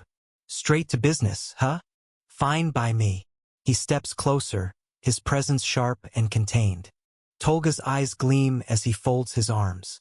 So, everyone are ready for the invasion? The four nod. Good. Tolga continues, his tone casual yet firm. I also managed to amass 500 monsters to join us. Thurn raises a brow, impressed. That's quite something, considering the monsters in this forest aren't exactly the obedient type. It's hard to make them follow anyone. Tolga smirks. Well, they're not really my subordinates, more like opportunists. They're joining us to ransack, abduct, and because they simply want to kill some humans. Nosara's expression remains unreadable, but there's a sharpness in her gaze. That's natural. We're doing this for revenge too, right, Thurn? She turns her head slightly, looking at him. Thurn's usual smirk fades, replaced by something colder, something darker. Yeah, he mutters. For revenge. Nosara's gaze hardens. Unlike the others, she doesn't just want this attack. She needs it. She and Thurn are from the same tribe. Once they had a home deep within the Weblace Caverns, a thriving colony hidden from the outside world. But the humans came. They raided their home, slaughtered their kind, and set fire to the tunnels, leaving nothing behind but ash and corpses. Their parents had died in that massacre. Thurn's voice is low, rough. Those bastards thought we were just monsters to be exterminated.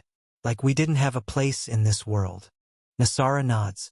That's why Mizorn City will burn. They'll understand what it feels like to lose everything. Tolga watches them for a moment, then shrugs. Fair enough. As long as we all get what we want, I don't really care about the reasons. His smirk widens. I just want to see some blood. Alex moves silently, staying close enough to hear every word. So, they're from the same tribe. That explains their bond. Though Nosara has changed, her body no longer fully Arachne after consuming those ores in the caverns. It altered her, strengthened her. But that's not important right now. Alex has no intention of stopping the invasion. This is exactly what he wants, to use these 5 to set the stage. Sure, he could take Mizorn City himself. His remaining soldiers are more than enough to crush it. But there's no need to rush. Caution is key. Decision made, Alex steps forward. The air distorts. A pulse of power ripples through the clearing as 2 figures materialize out of thin air. Alex and Grix. The effect is immediate. Groth, Nosara, Thurn, and Veltha drop to one knee without hesitation. Their heads bowed in absolute submission. Tolga freezes. His eyes widen, body tensing as his instincts scream at him. He hadn't sensed anything. Not a trace of movement, not a flicker of presence. Yet now 2 figures just appeared. His gaze snaps to Alex. Unlike the others, this man isn't bowing. He stands, unshaken, in control. Who the hell? Tolga starts, but his words falter as realization dawns. The 4 are kneeling. Not just kneeling, but with complete reverence. Like true subordinates before a ruler. The tension in the air shifts. A cold weight settles in Tolga's gut. Tolga's instincts take over. Stealth. His body flickers and vanishes, melding into the shadows. Disappear. Escape. Assess. But before he can even move a step, Tier 2 spell. Dispelling gaze. A surge of magic erupts from Groth, his eyes glowing with energy. A pulse of raw anti-magic sweeps through the clearing, tearing through Tolga's concealment. In an instant, Tolga reappears, fully exposed. Damn it! His mind races. How did Groth react so fast? Before he can react further, the ground beneath him shudders. A shadow looms over him. Grix is gone from his previous spot. No, not gone. He's already behind him. A massive, scaled hand rests on Tolga's shoulder. What should be a simple touch feels like an avalanche crashing down. Tolga's knees nearly buckle. A suffocating weight, not just physical with pure dominance, presses into his body like a mountain threatening to crush him. Grix's voice rumbles beside his ear, low and absolute. Try that again, and I'll break you. Tolga clenches his teeth. His instincts scream at him to fight, to run, but his body refuses to move. Alex finally speaks. His voice is calm, absolute. Come and sit down. Tolga exhales sharply. No choice. He nods stiffly. Grix lifts his hand, the crushing force vanishing instantly, as if it was never there. Tolga takes a slow step forward, keeping his posture guarded. But inside, he knows. He just lost control of this entire situation. Chapter 35. Tolga submitted. Part 2. Alex watches Tolga sit, his expression unreadable. The assassin keeps his posture tense, his eyes flickering between Alex and the 4 kneeling figures. Then Alex speaks, his tone even. I'm not here to stop you. In fact, I will support you. Tolga blinks, caught off guard. What? Nasara looks up, eyes narrowing slightly. Are you sure, Your Majesty? Alex meets her gaze. Of course. You are my subjects now. If you want revenge, then I will help you take it. A heavy silence follows. The words sink in. Tolga leans forward, fingers interlaced, his usual smirk gone. Who are you, really? His crimson eyes flicker toward the 4. And you really submitted? Never crossed my mind that any of you would bow to anyone. Thurn exhales, shaking his head. Tolga, we've known each other for a long time. That's why I'll give you some advice. Do the same. He looks Tolga dead in the eye. His Majesty promised to make us stronger. And he's already delivered. Groth chuckles, rolling his shoulders. That's true. Look at me. You don't notice anything different. Tolga studies him for a second.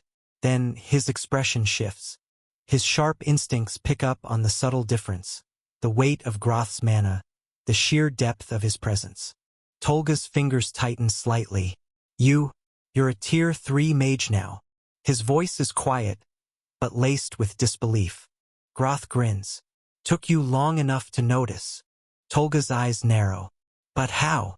You didn't have any tier 3 spells to study. Groth leans back, smirking. His Majesty gave me one. He lifts a hand, letting a faint arc of deep blue mana crackle between his fingers. The power is undeniable. And in His Majesty's kingdom, tier 3 skills and spells are as common as cabbage. Tolga's breath stills for a moment. As common as cabbage? That's ridiculous. But Groth doesn't look like he's joking. Alex watches Tolga's reaction, amused. That's right, entice him more. Groth is playing his role perfectly. Then, Alex tilts his head slightly, his tone calm but piercing. And you, Tolga? What's your reason for attacking the humans? Revenge? Or something else? The 4 immediately turn their attention to Tolga. They've asked this question before, many times, and every time Tolga pretended not to hear. A heavy silence stretches between them. Tolga's fingers tap against the table. A habit. Restless. Guarded. But this time, Tolga doesn't evade.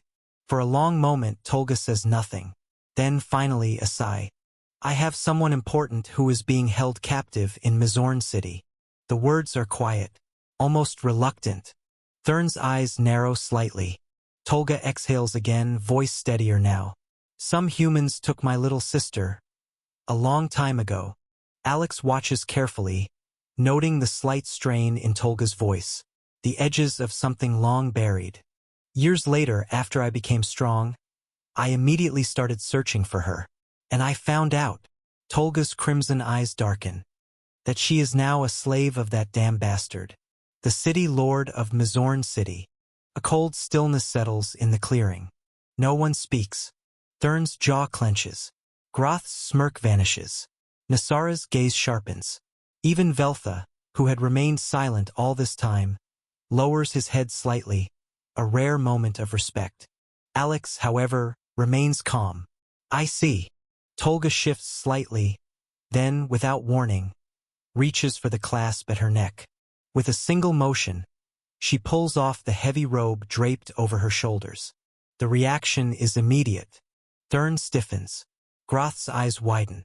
Nosara's expression flickers. Shock, realization, and something else. Even Alex, who rarely shows surprise, raises a brow. Tolga is a girl. Her frame, hidden for so long beneath layers of loose clothing, is lean but undeniably feminine. Her features, sharp yet delicate, hold an unnatural beauty, ethereal. And yet, it's not just her gender that shocks them. It's her appearance. Even with her inhuman traits, the slightly elongated pupils, the faint traces of scales along her arms, the unnatural glow of her crimson eyes, she is beautiful. Not just beautiful, striking, mesmerizing, as beautiful as an elf. The realization settles over them like a weight. Tolga crosses her arms, her crimson eyes flickering between them. This is the reason my little sister got hunted. Her voice is calm, but there's an edge to it, resentment, maybe even guilt. Alex watches her for a moment, then nods. I can help you achieve that. Alex leans forward slightly, his tone even. Revenge, freedom, power, whatever it is you truly want. He lets the words settle before continuing. And more importantly, I can get your sister back safely as soon as the invasion begins. The fire in Tolga's eyes wavers. Just for a second. You can really do that? Alex holds her gaze, unwavering. I can. Silence stretches between them. Thurn, Groth, Nosara, and Veltha stay quiet, their eyes locked on Tolga. They've never seen her hesitate before. Never seen her uncertain. Tolga's fingers twitch. A habit, to tell. Then, she exhales sharply. And what do you want in return? Alex's answer comes without hesitation. Loyalty. Tolga's jaw tightens. Submit to me, Alex continues. Swear an oath, and I will make sure you get your sister back. The air grows heavier. Tolga clenches her fists. Submitting to someone. She's never done that. Never even considered it. But her sister, that damn city lord. The years of searching, of coming up empty, of knowing that the man who stole her only family still breathes, still rules, while her sister suffers. She inhales deeply, then exhales. Tolga stares at Alex, the weight of his words pressing down on her. Then slowly she kneels. The four watch in silence, their expressions unreadable. Even Groth, usually quick with a smirk or remark, remains still. Tolga places a fist over her heart, crimson eyes locked onto Alex's. I, Tolga, swear my loyalty to you, Alex. My strength, my life, and my revenge. All will be under your command. In return, you will help me find and free my sister. A sudden pulse of energy ripples through the air. A golden glow surrounds Tolga for a brief moment before fading, as if something unseen has been sealed. Chapter 36. The attack began. Then, a notification appears in Alex's mind. System alert. Tolga has sworn fealty. She is now recognized as your subject. Alex nods, satisfied. Good. Then there's no need to wait any longer. Tolga rises to her feet, her expression unreadable. What do you mean? Alex looks at her, his voice calm but firm. Start your plan now. The others tense slightly at his words. Exchanging glances, Tolga narrows her eyes. Alex smirks. Your forces are ready, aren't they? Why wait until tomorrow? Every second we delay, your sister remains in chains. The fire in Tolga's eyes reignites. Thurn chuckles under his breath. Ha! I like the way you think, Your Majesty. Groth grins, cracking his knuckles. No time like the present. Nasara simply nods, already considering the strategy. Tolga takes a deep breath. Then, she smirks. A sharp, dangerous grin. You're right.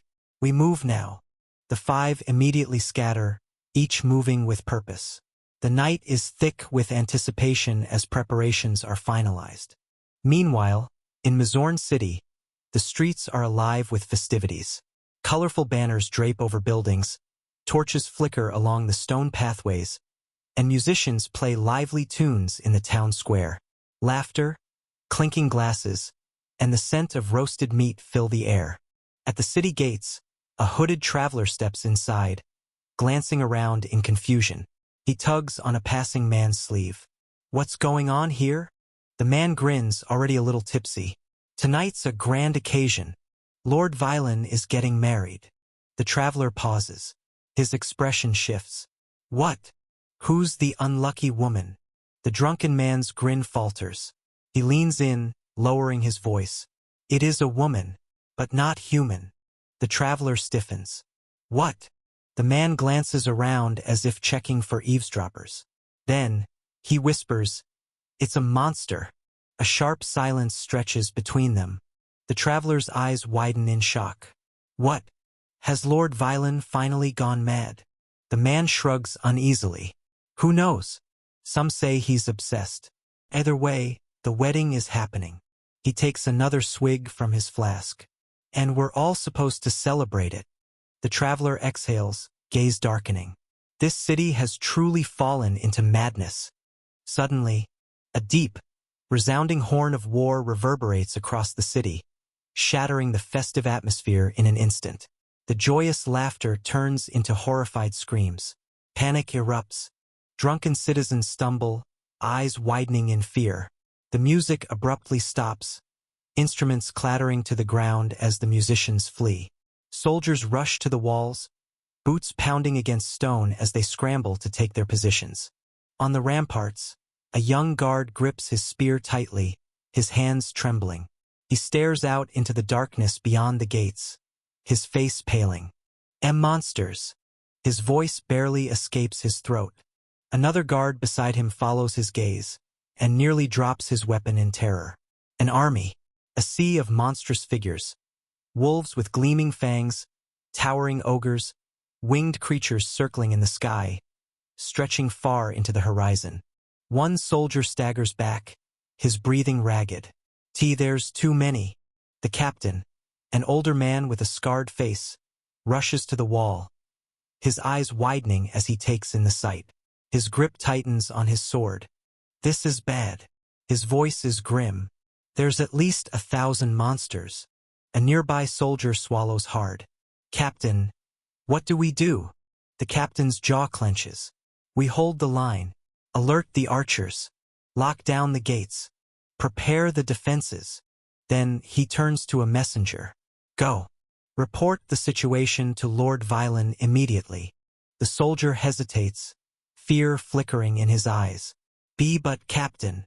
The captain grabs him by the shoulder, his expression hard. Now. And send word to the neighboring city. We need reinforcements. The soldier stiffens, then nods and takes off running. The captain exhales sharply, turning back toward the monstrous horde.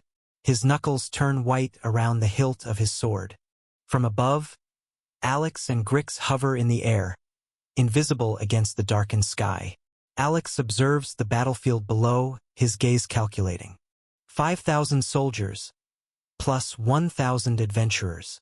His thoughts are cold, detached. Even with their strength, the five will struggle to conquer this city alone. If there are 4 humans of equal strength to them, then a massive fireball streaks through the night. Groth's spell ignites the sky like a second sun, casting an ominous glow over the city. The fireball crashes against the outer walls with a deafening explosion. The force shatters stone, sending fragments raining down onto the panicked soldiers below. Flames spread, licking at the wooden battlements. The signal has been given. The monsters roar in unison. Like a tidal wave, they surge forward. A chaos of fur, fangs, and flashing steel. At the front of the charge, Tolga, Thurn, Nasara, Veltha, and Groth lead the assault. Tolga vanishes into the shadows, her form flickering in and out of sight. The moment a group of archers takes position, their throats bloom with crimson. They fall before they even register what killed them. Screams of pain and terror mix with the roaring battle cries of the invading monsters. On the city walls, the archers barely have time to react. Tolga moves like a phantom, her daggers glinting under the firelit sky. She weaves between the panicked soldiers, slashing throats, piercing hearts, and vanishing before their comrades can scream. The captain sees his men fall and stumbles back.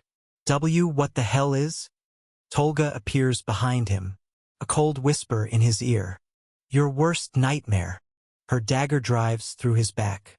He gasps, then collapses. Blood pools beneath the bodies, staining the stone. The archers never get a chance to fire. At another section of the wall, Thurn and Nasara scale the stone with terrifying ease, their arachnid legs moving in perfect synchronization.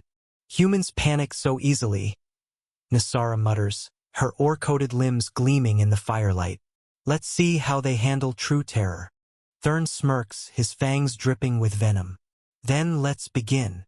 He lunges, his massive spider legs impaling a soldier through the chest. The man chokes, his body twitching as Thurn's venom works instantly. His flesh blackens, his eyes roll back, and he drops dead. A nearby swordsman slashes at Thurn's side. Clang. His blade bounces off Nasara's armored exoskeleton. She glares at him. Weak. Chapter 37. The Fall of Mizorn City. Her fist, hardened with enchanted ore, smashes into his skull. The man's head caves in from the sheer force, his body crumpling lifelessly. More soldiers charge at them. Nasara tears up a section of the stone wall and hurls it at the incoming group. The massive chunk crashes down, crushing 3 men instantly. Thurn spins, his silk shooting out and snaring an officer. The man struggles, but Thurn yanks him in and bites deep into his neck. The poison melts through his flesh in seconds. On the ground level, Veltha slithers through the battlefield, her massive serpentine body coiling around the city's defenses. A squad of knights rushes her, shields raised. Veltha grins. How brave! She lunges, her tail whipping out. Crack. 3 knights go flying from the impact, their armor denting inward from the sheer force. One of them doesn't move. A 4th knight manages to stab her with a spear. The blade barely pierces her scales. Veltha's eyes flick down to the weapon, then up to the soldier. She smirks. My turn. She opens her jaws unnaturally wide. Fangs as long as daggers gleam in the firelight. The knight's scream is cut short as Veltha's fangs sink deep into his body. Poison floods his veins in an instant. His skin turns purple, his veins bulge, and his eyes roll back. He collapses, convulsing violently before going still. Groth watches the chaos unfold, a wicked grin on his face. Let's turn up the heat. He raises his hands, mana crackling. Flames swirl around him, growing larger, hotter. The soldiers below barely have time to react. Boom! A wave of fire explodes outward. The heat melts armor, flames engulf entire squads, and the city walls blacken from the intensity. Men scream as their flesh burns away. A battalion of adventurers charges through the inferno, weapons drawn. One, a mage, chants a water spell to counter the flames. Groth snaps his fingers. A massive fire lance spears through the mage's chest. The adventurer chokes on his own blood before the flames consume him entirely. Another warrior leaps at Groth, sword raised. Groth steps back, flicking his wrist. A wall of fire erupts between them. The warrior stumbles, but it's too late. Groth hurls a fireball at his face. The man bursts into flames, his screams echoing through the battlefield. From high above, Alex and Grix continue their silent observation. The once festive city is now a slaughterhouse. Bodies litter the streets. Soldiers, adventurers, and innocent civilians alike. The monstrous horde tears through homes, businesses, and temples like locusts, leaving only ashes and blood in their wake. Screams echo through the air, each one swiftly silenced by blade, fang, or flame. Grick scoffs, folding his arms. Your Majesty, these humans are very weak. His tone is almost disappointed. They only have 2 warriors above level 200, and even they aren't much of a challenge. Alex, hovering beside him, barely reacts. His crimson gaze sweeps across the carnage below, cold and unreadable. Yeah, he murmurs. I overestimated them, but they're even weaker than I thought. He watches as the monsters butcher civilians with the same ferocity as they did the soldiers. A young woman cries out for mercy, clutching a child in her arms. A monstrous beast looms over her, drool dripping from its fanged maw. Without hesitation, it rips into them both. Nearby, a nobleman tries to flee through a back alley. A shadowy figure, Tolga, steps in front of him. Please. I'm just a merchant. The man stammers, raising his hands. I can pay you. Tolga doesn't let him finish. A dagger slides across his throat. He collapses, gasping, his blood pooling into the dirt. Alex watches it all with detached indifference. He feels nothing. No satisfaction. No regret. Just the simple reality that Mizorn City is falling, and it is his will that made it happen. In the city lord's mansion, the city's 2 strongest warriors make their final stand. Sir Darren, the strongest knight in the Mizorn City, and Lyra, the arcane blade of Mizorn City's Adventurers Guild. Both are seasoned warriors, each above level 200, clad in enchanted armor, weapons glowing with power. Darren's great sword gleams, slicing through monstrous flesh with precise, devastating arcs. His shield deflects incoming attacks, holding back the tide. Lyra moves like a shadow, her blades leaving trails of arcane energy as she cuts down enemy after enemy. Hold the line, Darren roars, his voice firm despite the odds. Lyra grits her teeth. Darren, we're outnumbered 100 to 1. We need to. A massive shadow falls over them.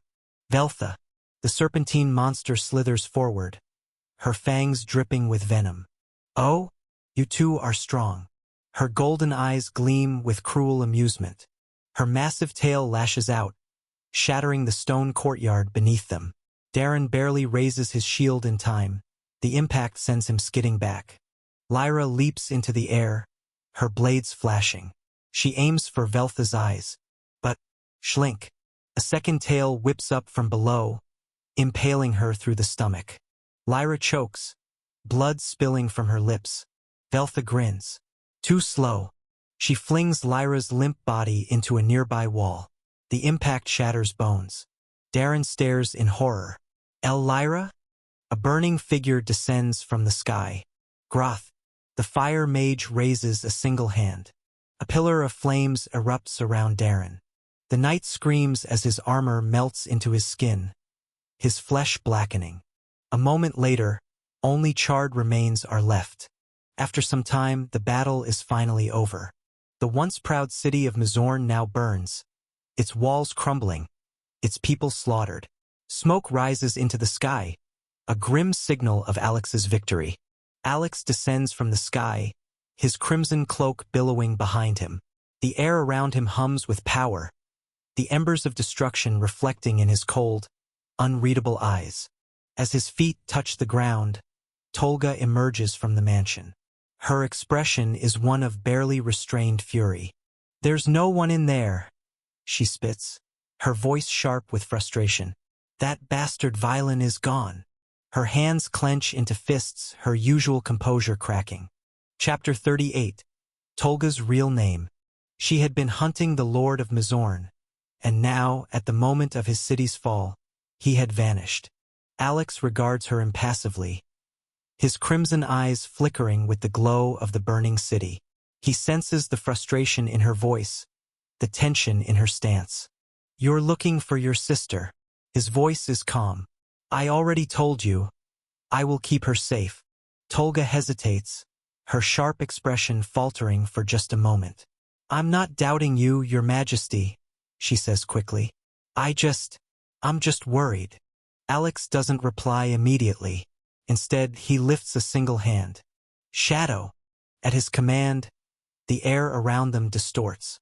Darkness ripples, and suddenly 3 figures emerge from the void, cloaked in pitch-black attire, their presence so unnatural it's as if they were never truly there to begin with. And between them, a young girl, bound but unharmed. Tolga's breath catches. Naira? The girl resembles her. Same sharp features, same raven-black hair, though her eyes are wide with fear. She looks at Tolga, her body trembling.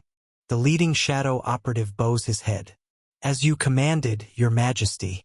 She has been secured. Tolga rushes forward, grabbing her sister's shoulders. Are you hurt? Her voice, so often cold and calculating, wavers slightly. Naira blinks rapidly. Her expression is shock. Big SI sister? Tears well up in Naira's eyes, her body trembling before she suddenly breaks down into sobs. She clutches onto Tolga's arms desperately, her small frame shaking uncontrollably. Tolga pulls her into a tight embrace, pressing Naira's head against her shoulder. It's okay, she murmurs, her voice softer than it has been in years. You're safe now. I've got you. For 4 long years, Tolga had chased shadows, following every lead. But that bastard had hidden Naira too well. No matter how ruthless Tolga became, no matter how much blood she spilled, she had never been able to find her sister. Until now. She clenches her jaw, tightening her hold on Naira. The years of failure, of helplessness, of rage. It all threatens to choke her. But none of it matters anymore. Naira is here. The girl sobs into her shoulder, her fingers digging into Tolga's cloak. I thought you'd never find me. Tolga shuts her eyes, taking a deep breath. I would have torn down every kingdom, every city if I had to.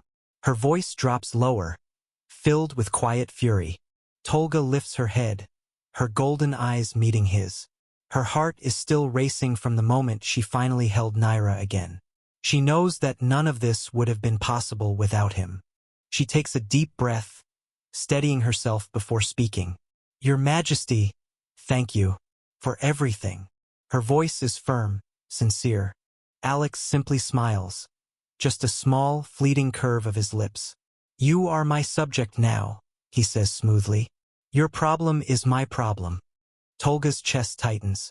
To hear those words from him, it means more than she can say. Alex turns, his gaze sweeping over the ruined city. The fires rage. Monstrous monsters still roam freely, reveling in the destruction. He narrows his eyes slightly. Tell them to stop. Now. There is no hesitation. Nosara, Thurn, Veltha, and Groth all bow slightly, their voices uniting in unwavering obedience. As you wish, Your Majesty. The order spreads instantly. The chaos, once unrestrained, begins to settle. As the fires die down and the last echoes of battle fade, Alex turns his gaze back to Tolga. His crimson eyes glint with quiet authority.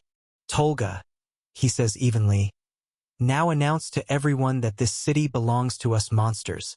Tolga exhales sharply, the weight of her role settling over her shoulders once again. She gently releases Naira, brushing a hand over the girl's hair in silent reassurance. Then, without another word, she pulls her robe from her pack, shaking off the dust before slipping it over her shoulders. The familiar fabric conceals her form, its high collar and deep hood casting shadows over her face. No one among the gathered monsters knows she is a woman, and she intends to keep it that way. She steps forward, her presence alone enough to command the attention of everyone. These creatures, beasts of the forest, outcasts from human lands, had followed her because she had given them purpose. She had united them when no one else would. They did not know her as a woman, only as their leader. Tolga breathes in, then speaks, her voice ringing clear through the smoke-filled air. The battle is over. Mizorn belongs to us now. A chorus of growls, roars, and shrieks erupts from the gathered monsters. Some beat their chests, others slam weapons against the ground in triumphant acknowledgement. Tolga raises a hand, silencing them instantly. This city will not be destroyed further. We will rebuild it in our image. We will make it a stronghold, a home for all who were cast aside. The monsters stir at her words, excitement rippling through their ranks. She glances at Alex, waiting for his approval. He gives her the smallest nod. But before she can turn back to the crowd, she steels herself, then steps closer to him. Lowering her voice, she says, "Your Majesty, there's one more thing." Alex arches a brow, waiting. Tolga hesitates only a second before speaking. "My real name is Soren." Alex doesn't react immediately. His gaze simply lingers on her, as if weighing the significance of the revelation. Tolga, no, Soren holds his gaze unflinching. "From now on, I want you to call me by my real name. Only you and the others here know the truth, and it needs to stay that way." A beat of silence passes between them. Then Alex nods once. "Soren, then?" He speaks the name smoothly, as if testing it on his tongue. Days turn into weeks. Under Soren's leadership, the monsters settle into the city. What was once a place of ruin and destruction begins to take new shape. Some monsters bring their tribes from the forest, seeking safety within the walls. Others carve out homes in abandoned buildings, reinforcing them with whatever materials they can scavenge. Chapter 39. Soren, the new city lord. Mizorn is no longer a human city. It is a city of monsters. Soren quickly becomes its de facto ruler. She organizes supplies, designates districts for different species, and ensures that the monsters, many of whom are not used to living in such close quarters, do not turn on each other. The stronger tribes help build defenses, while the smaller ones contribute in whatever ways they can. Despite the chaotic nature of its inhabitants, the city of Mizorn begins to thrive under Soren's leadership. Some of the tribes migrate, bringing their customs, crafts, and even strange forms of magic. Roads are cleared, homes repaired, and walls fortified. What was once a ruined human city now becomes something new, something entirely monstrous. But with progress comes responsibility. Soren slumps in her chair, staring at the thick ledger in front of her. With a sigh, she flips it open and runs a gloved hand over the first page. "His Majesty said that I need to make these monsters list their names to be able to live in the city," she mutters to herself. She exhales, rubbing her temples. This is going to be a long day. Before she can dwell on the seemingly endless task ahead, a small, familiar voice calls out, "Big sister." Soren lifts her head just as Naira bursts into the room, beaming. The sight of her younger sister instantly lifts the weight from her shoulders. "Naira," Soren says, a rare softness in her tone. "What are you doing here?" Naira bounces up to her, unbothered by the piles of documents and scattered reports. "I brought you food." She proudly holds up a wooden tray, though the food looks like it was thrown together in a hurry. "You always forget to eat when you're working." Soren blinks, momentarily caught off guard. A small, amused smirk tugs at her lips. "I suppose I do," she admits, taking the tray. The meal is nothing fancy, but it's warm, and the effort alone makes it taste better than anything she's had in a long time. Naira watches her eagerly, then frowns. "You look tired, big sister." Soren lets out a dry chuckle. "I am. Why don't you take a break?" "I wish I could." She gestures at the endless paperwork. "If I stop now, it'll only pile up more." Naira puffs up her cheeks in frustration, then brightens as if she's just had an idea. "Then I'll help." Soren raises a brow. "Help?" Naira nods eagerly and pulls up a chair beside her. "I can read and write. You taught me, remember? Just tell me what to do." Soren hesitates, then exhales. "All right, but only the simple parts." With Naira beside her, the burden of responsibility feels a little lighter. Meanwhile, outside the city hall, life in Mizorn continues to flourish. Thanks to Nasara, Thurn, Veltha, and Gortha's subordinates, order is maintained. The once scattered monster clans find their roles, filling the city's districts with trade, construction, and strange but effective governance. At Alex's command, a level 400 captain and 5 level 200 to 300 soldiers, has been stationed in the city. His orders are simple: defend the city at all costs. The warrior is an imposing figure, clad in dark armor that hums with restrained power. He remains silent most of the time, standing guard near Soren's quarters. Though she initially finds his presence suffocating, she gradually accepts it as another part of her new reality. The city is alive, growing stronger by the day. And Soren, once a lone shadow, now stands at the heart of it all. The wheels of the luxurious carriage creak as it rolls along the uneven dirt road, the polished wood and golden accents standing in stark contrast to the rugged terrain.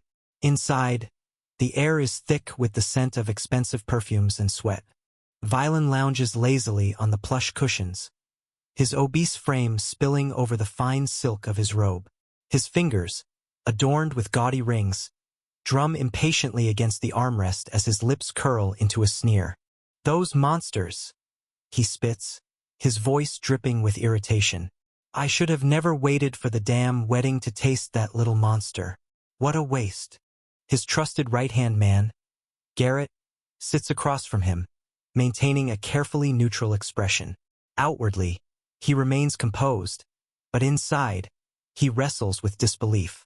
His lord lost his entire city, and yet all he cares about is that girl?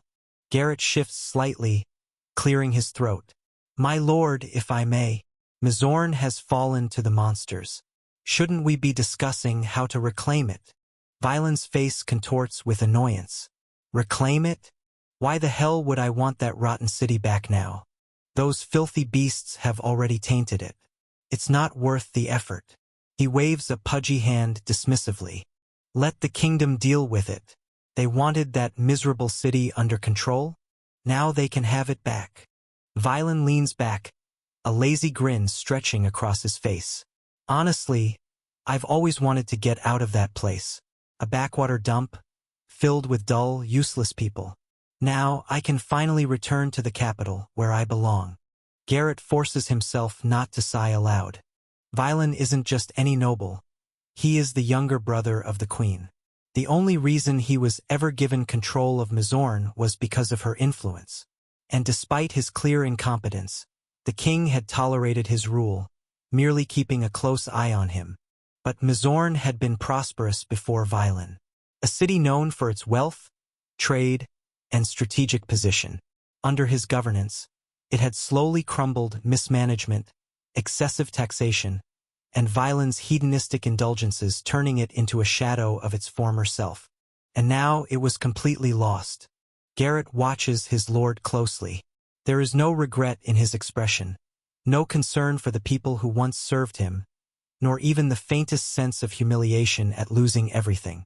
Just satisfaction at the idea of returning to luxury. Violin chuckles, rubbing his thick fingers together. Ah, the capital. Fine wines, beautiful women, real entertainment.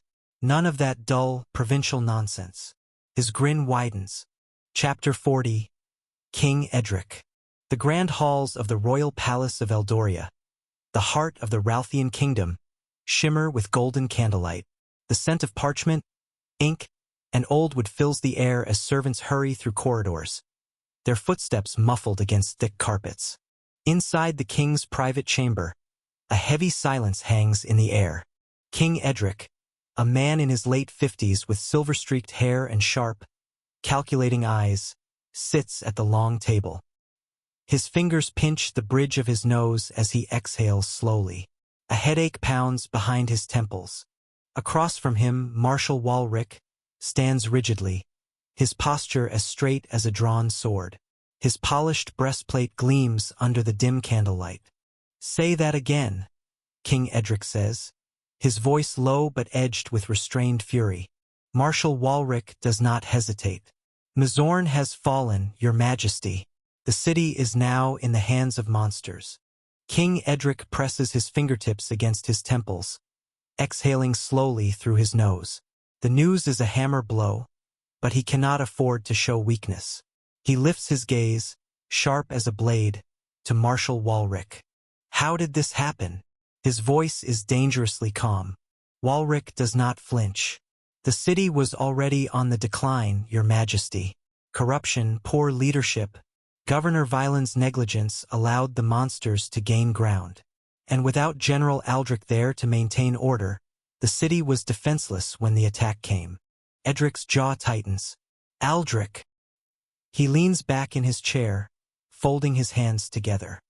Remind me why one of my strongest generals was forced to abandon his post. The marshal's expression darkens. Because Governor Vylan drove him out.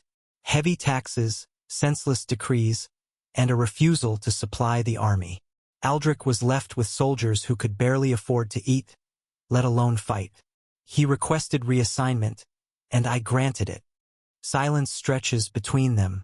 Edric clenches his fists, barely resisting the urge to slam them on the table. A level 340 knight is already a top powerhouse in Ralthian, only to be squandered because of his brother-in-law's incompetence. And now the city is lost. Edric exhales sharply. What of the survivors? Most fled before the city fell completely. Some have made it to nearby settlements, but others' reports suggest they were either killed or taken by the monsters. Taken? Edric narrows his eyes. Walrick hesitates. What are your orders, Your Majesty? Edric leans forward, his voice like ice. First, gather intel on what monster has taken control of the city. Yes, Your Majesty. The king stands abruptly, pacing toward the massive window that overlooks the capital.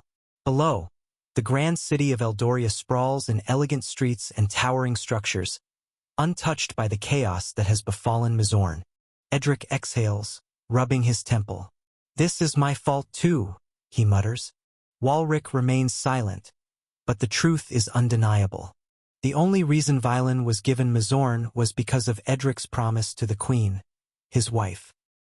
He had turned a blind eye for her sake, believing that Vylan's failures could be contained. My wife is such a good soul, Edric murmurs. And then there's her brother. Before he can finish, the doors to the chamber swing open.